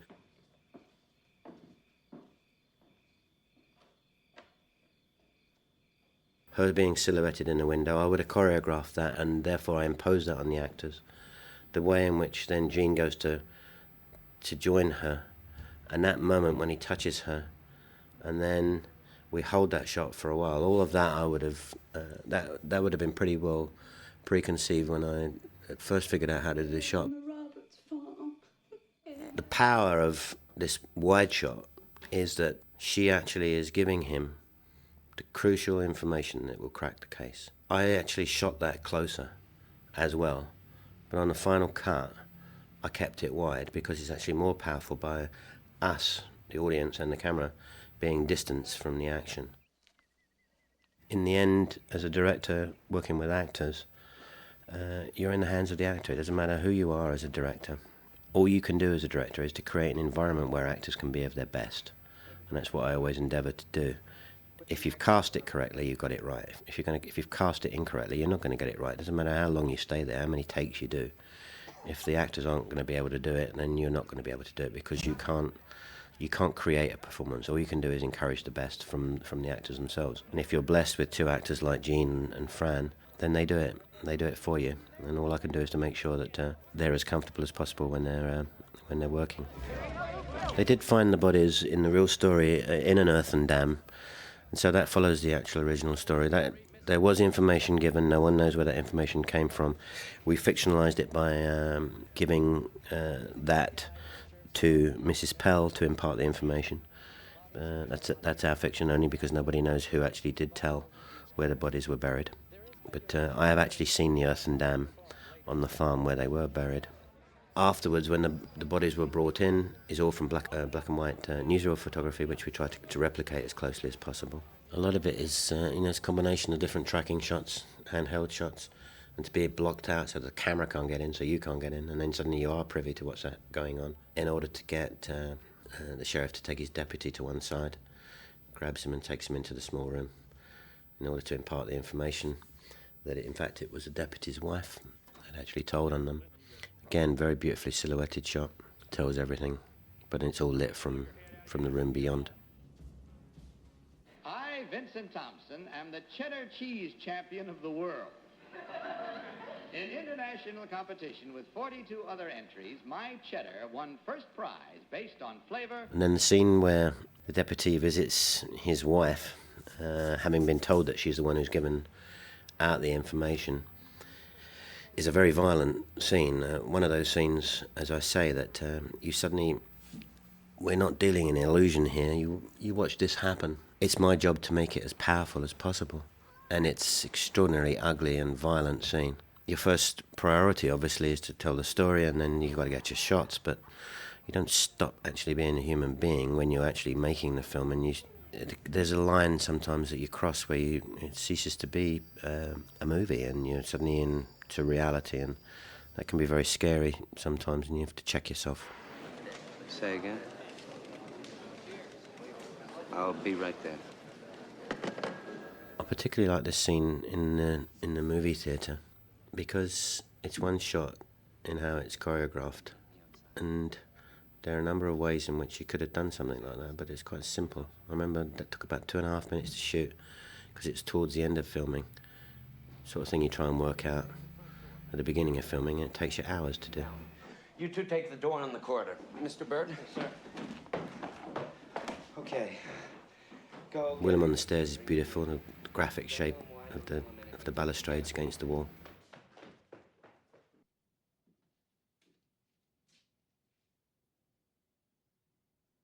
This hospital was recreated in an old nunnery or monastery, as I remember. Hadn't been inhabited for many, many years.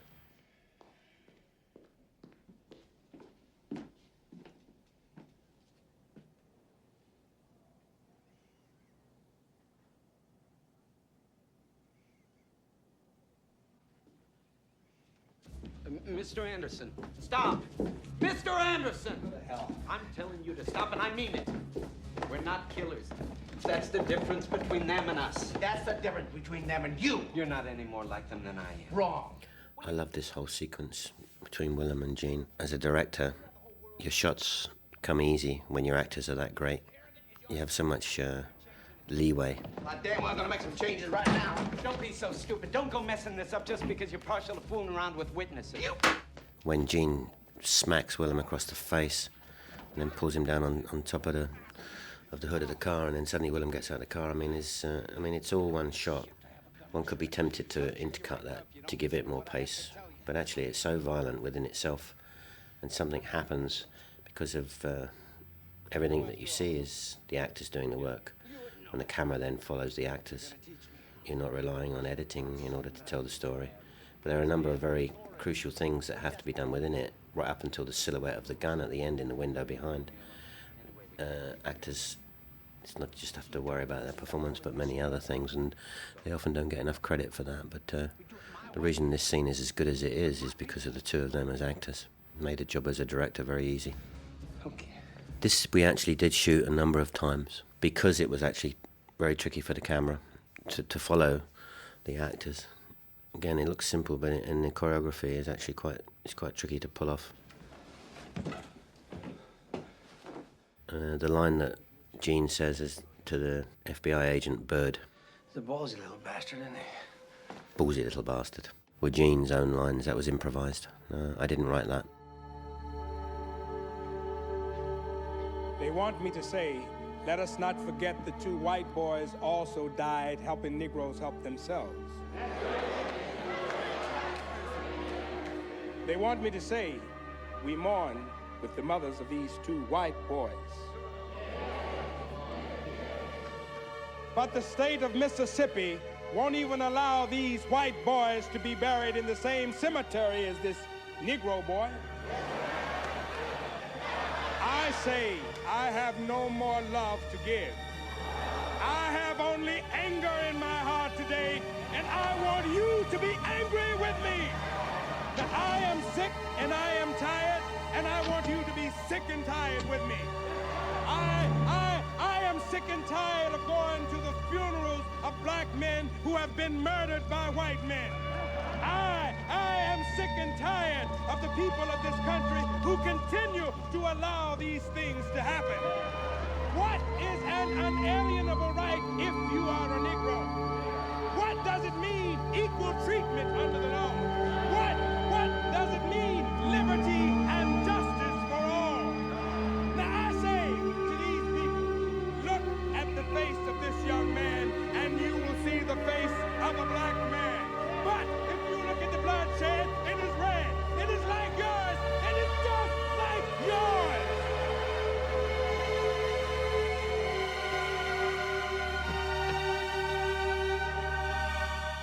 That's the James Chaney little brother shot that I loved so much that we replicated. Seriously beautiful black and white photograph.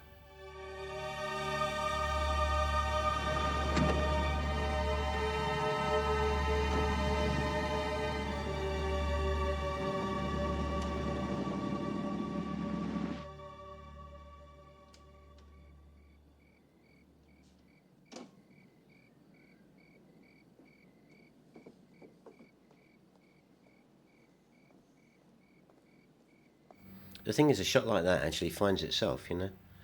In that you know you're going to end up here because of that happening. So the end dictates the beginning. So if you're going to end up there, all you need to do is to shoot through, and you get another dynamic.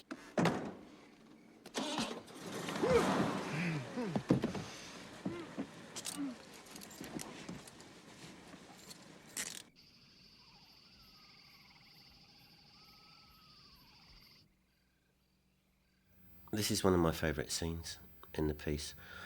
It was based on something that I'd read, and there had to be some sort of retribution here.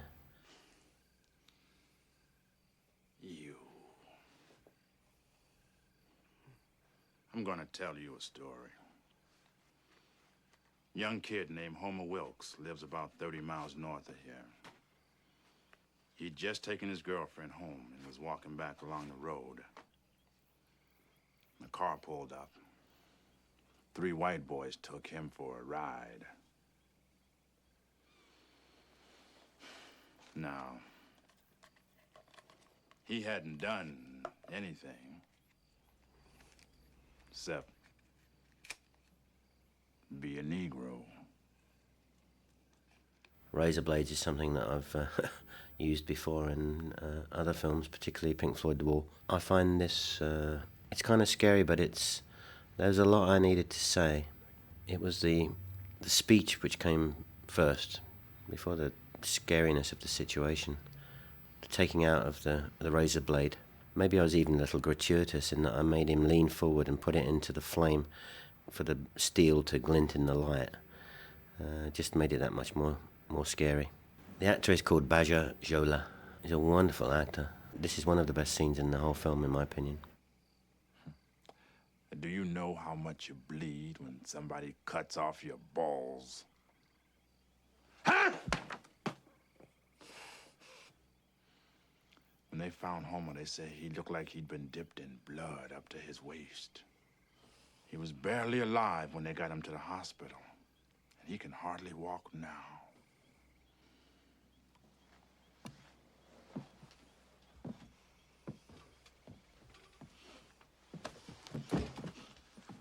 Mayor, we know you know who was there when those... He undoes his belt, pulls down his pants.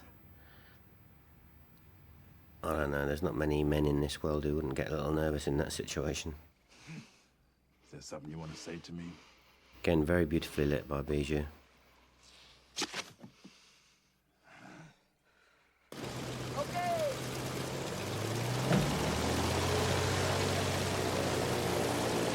Is he with the Bureau?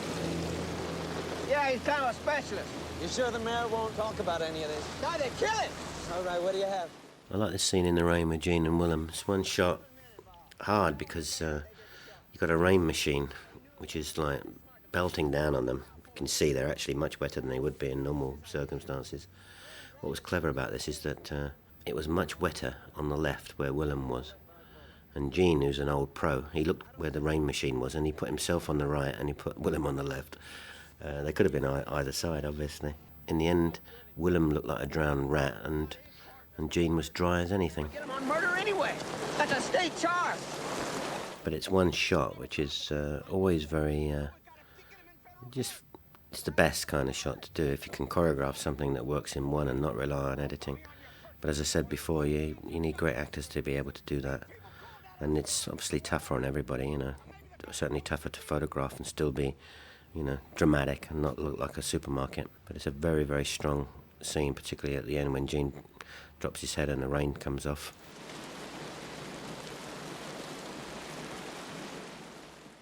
I like that bit.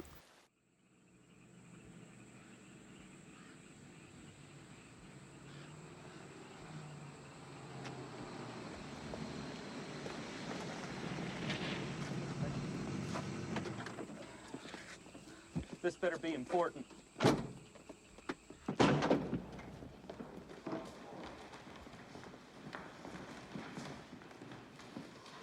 Who the hell called this meeting? We thought you did. Of this group, are you stupid? What, you didn't call this?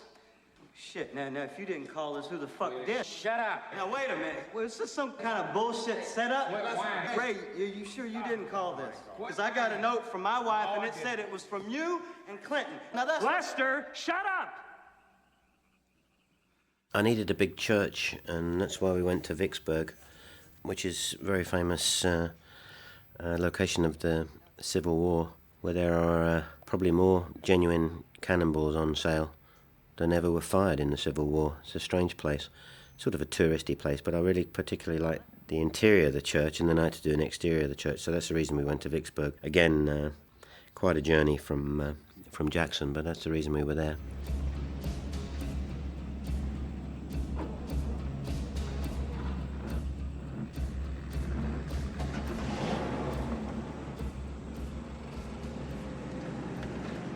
Your shots find themselves, you know, I mean, like this scene, you know, I started on a close-up of the wheel, which, you know, it's always better to go, you know, to that kind of shot. It gets you into a scene better than starting with what is in fact the master shot, which is the wide shot, which you go to 5 shots into the cut.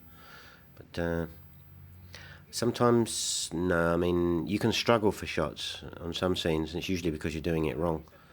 Other times, when the scene is correct, the shots find themselves. It's very easy to find. In this old shoe shop, you know, the light's coming through the window, so it looks great, but it's like you'd be hard-pressed for it not to look good, actually, because the situation itself is so interesting. Get in the car, Lester. Else you're gonna have a mighty hard time picking your nose once I've closed this drawer shut.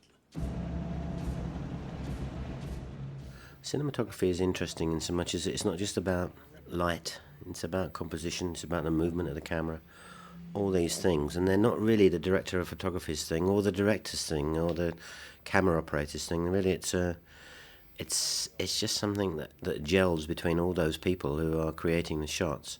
When I first started directing, all I ever worried about was like storyboarding and should I use this lens and should I track, should I zoom? But in truth, great shots and great situations come out of the subject matter, always. The action tells you the shot.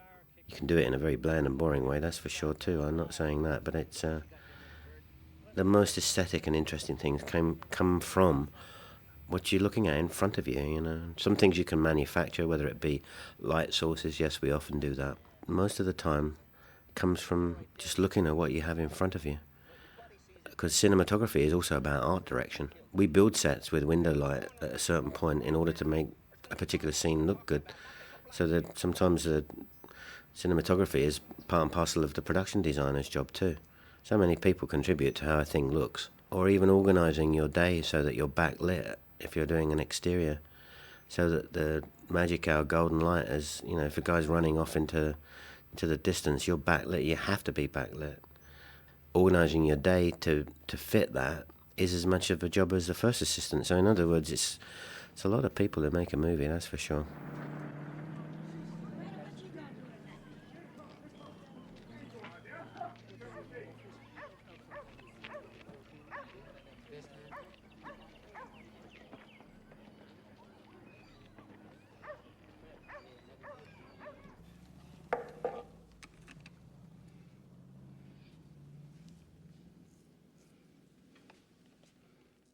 I particularly like the scene in the barber shop. I had a lot of fun doing this. Only in that one person is doing the shaving, and suddenly you look up and it's Jean who is doing it, which is a very subtle sleight of hand, really. And poor old Willem Dafoe's character is just sitting there helpless because he's given himself over to Anderson, Jean's character, to do it his way, which is a bit more basic. But this is a scary scene again, razor blade. I don't know what it is with me with razor blades.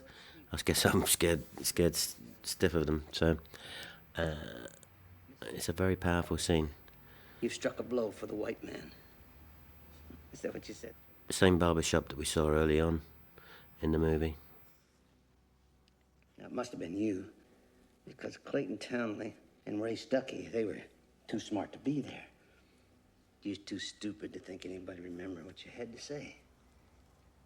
But old Lester, he's got a good memory. Simply achieved, really, and it's scary, particularly when he cuts him. It's about as violent as you can be, but it's actually achieved very simply. It becomes very violent with regards to just the cutting, which obviously that razor is not a real razor. He's not really cutting him, obviously. There's a little tube of blood that goes down the back of the blade.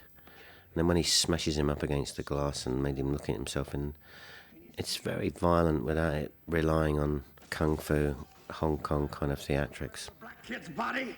Get here! It's the best kind of violence. All choreographed, the whole thing. In the end, it's made up from, I don't know, what is there, 6 shots in it? All worked out, very simply done. Quite a powerful scene, actually. When I look at it, I think I can remember doing it. It didn't take very long to do, and it's so powerful. Sometimes I look at my movies and I see scenes that have taken days to do without as much effect. It's funny.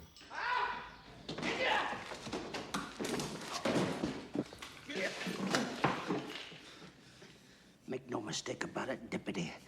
I'll cut your fucking head clear off and not give a shit how it reads in the report sheet. Some things work. When they work, they work. Just him swinging the barber chair and him going round and round and round is very powerful at the end, and that just happened by chance. It's extraordinary. The secret is to hold the shot.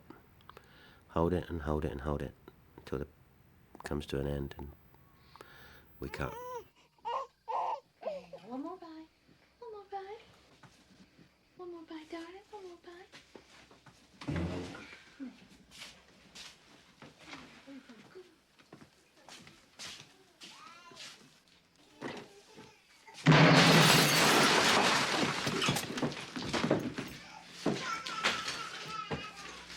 Shit, Lester, what the fuck is going on here? Shut up! You get in the bedroom and lock the door. And stay away from the windows.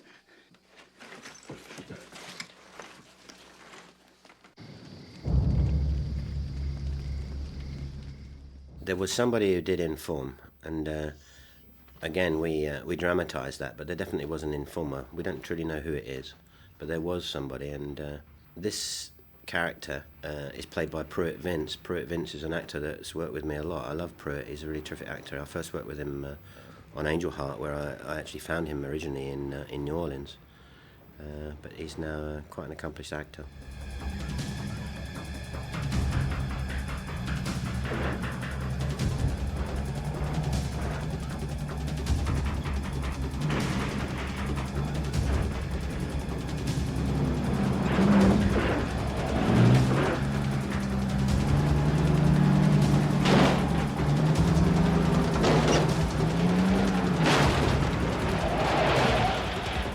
This chase and these scenes actually were done quite early on in filming.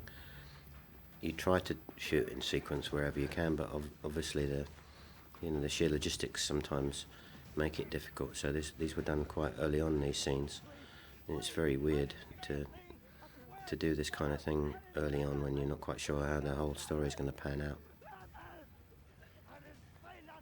Again, very beautifully lit by Bijou. It's even more beautifully lit by Bijou if you think about the fact that we were in the middle of nowhere to have all of this kind of control of light, and when the entire crew is up to their knees in mud for all the lighting and all the guys and women working away, and still retain the kind of control that you normally only ever see on a studio lot. But we weren't. We were in the middle of the fields in the middle of Mississippi. You're lucky we've been watching your ass, Lester. But the backlight is so beautiful now. Stunning shot. Protection. If not. Not. They're gonna kill you anyway. Oh. You need a toilet, Lester.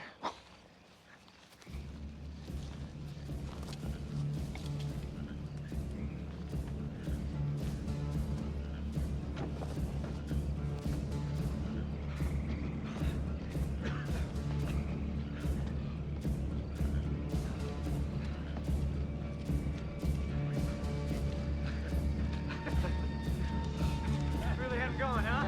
Like shit.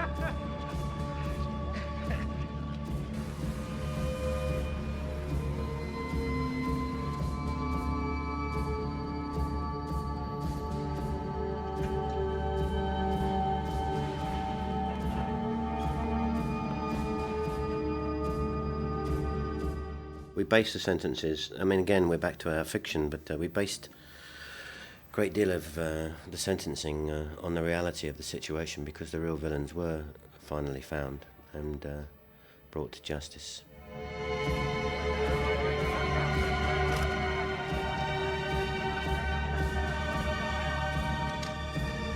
Take care of the check, Mr. Floyd.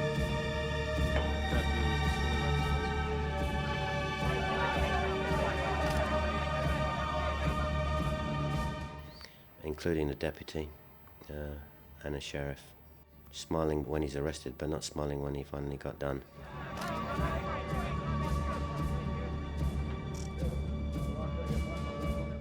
Of course, you know, the sheriff got off, which was also true.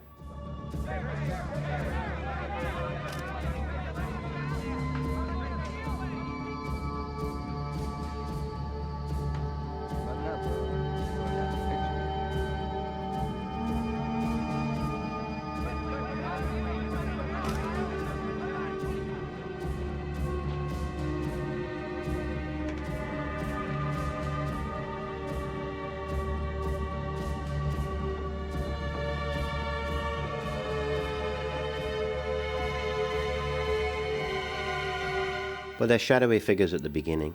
Clayton Townley character, you know, he masterminded it, so he was not involved in the original. I mean, in the actual characters in our film who were there at the beginning, obviously, were the deputy and the Rooker character.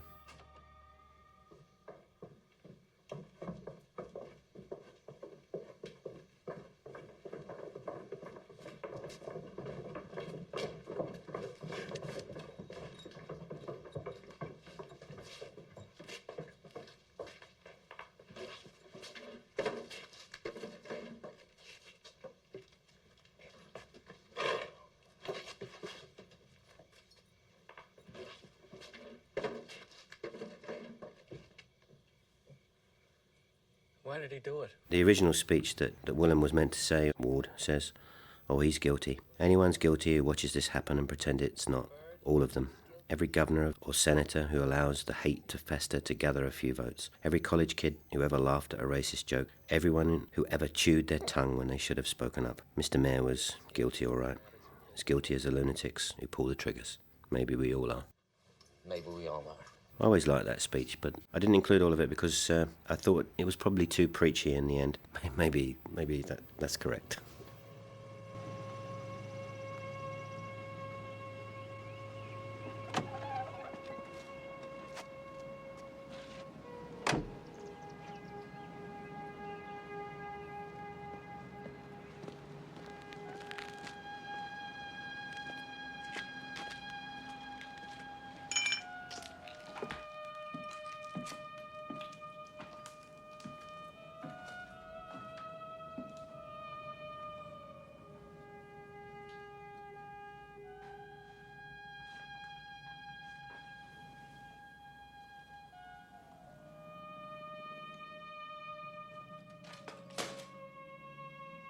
Hello? Yeah.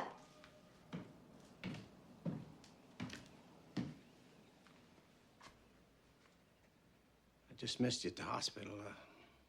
They said you'd gone home. What's left of it? I'm real sorry. So am I. She's such a great actress, Fran. I'm glad she's finally got credit. Just watching really good actors, it makes, I mean, as a director, you think, put a camera in front of Gene Hackman. It's magical. He'll never let you down. Probably die here. If I wanted to leave, I would have done it a long time ago. Things will work out. There's enough good people around here to know what I did was right. And enough ladies like the way I fixed their hair.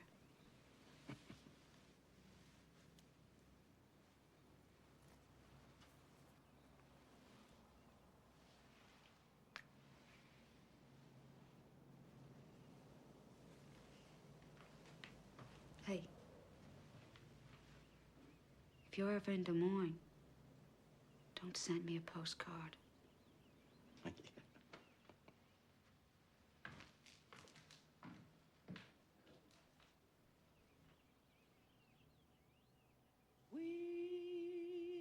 cannot see in the future. No, no, no, no. A close-up on the Black Lady, that is actually Lanny McBride, who actually was the person who was responsible for all of the gospel music in the film. Apart from wonderful voice, she is also a fantastic music teacher, a very beautiful woman who was fantastically helpful to us when we were making the film. I remember when I first went to see her to ask her to help me with the gospel music in a little church, and at the end of the evening she asked everybody to hold hands, and I had to join the circle with Bob Colesbury, the producer. And she, this is before we began the filming, she said a prayer for the movie. That's the first time I've ever begun a film that way. And thanks, Lanny, it seemed to have worked. Oh, on Monday.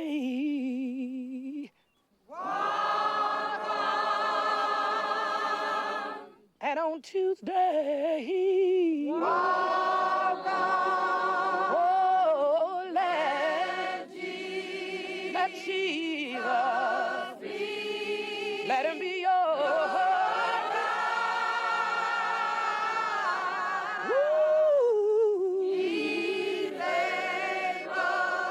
He can carry your load, and he can see way down the road. Walk on. You want to drive, Rooker? Yeah. On Monday. The cemetery scene at the end is, which we actually filmed in Vicksburg. But I tried to replicate the cemetery in Meridian where James Chaney actually is buried. And when he was first buried, and his gravestone actually was desecrated by the same hatred that continues, and by cowardice and ignorance and stupidity. And I just wanted to show that. I put "Not Forgotten" on the gravestone because in the end, what I did was I made a film that lasts 2 hours. I made a film that was a fiction based on truth. But in the end, I wanted to give the story back to the 3 kids who died, you know. This film is a fiction. It was very controversial. But in the end, we made this film, and the only reason this film was made is because James Chaney and Andrew Goodman and Mickey Schwerner died. I hope many films will be made on the civil rights struggle, but this film is for them, and some people think that it should have been something else. But in the end, I'm very proud of it. Walk on each day. Is it the definitive civil rights story? No. Is it a story told from a black point of view? No. Did this film get made because the 2 heroes in it are still white? Possibly. But that's a reflection of American society as much as it is to do with the film industry.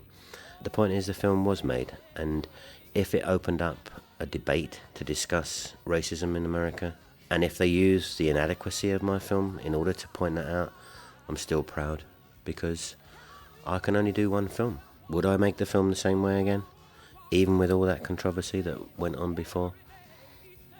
Honestly, yeah, I would. I would make it exactly the same way.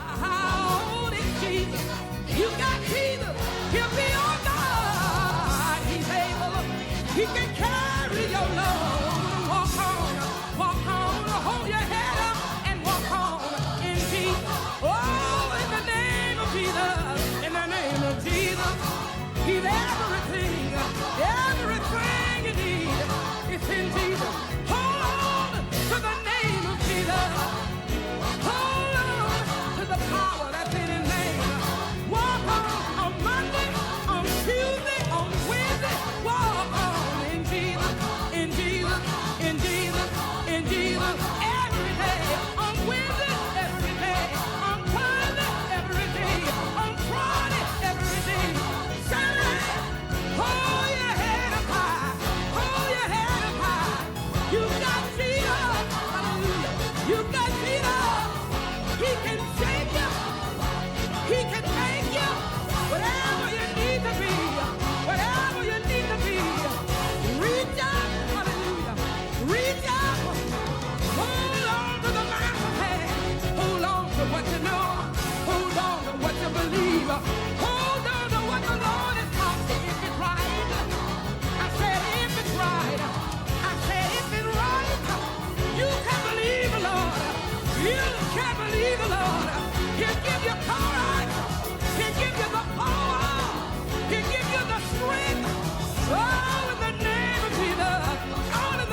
Trust in Jesus. Trust in Jesus. Oh, trust in him. Trust in him. Believe the word.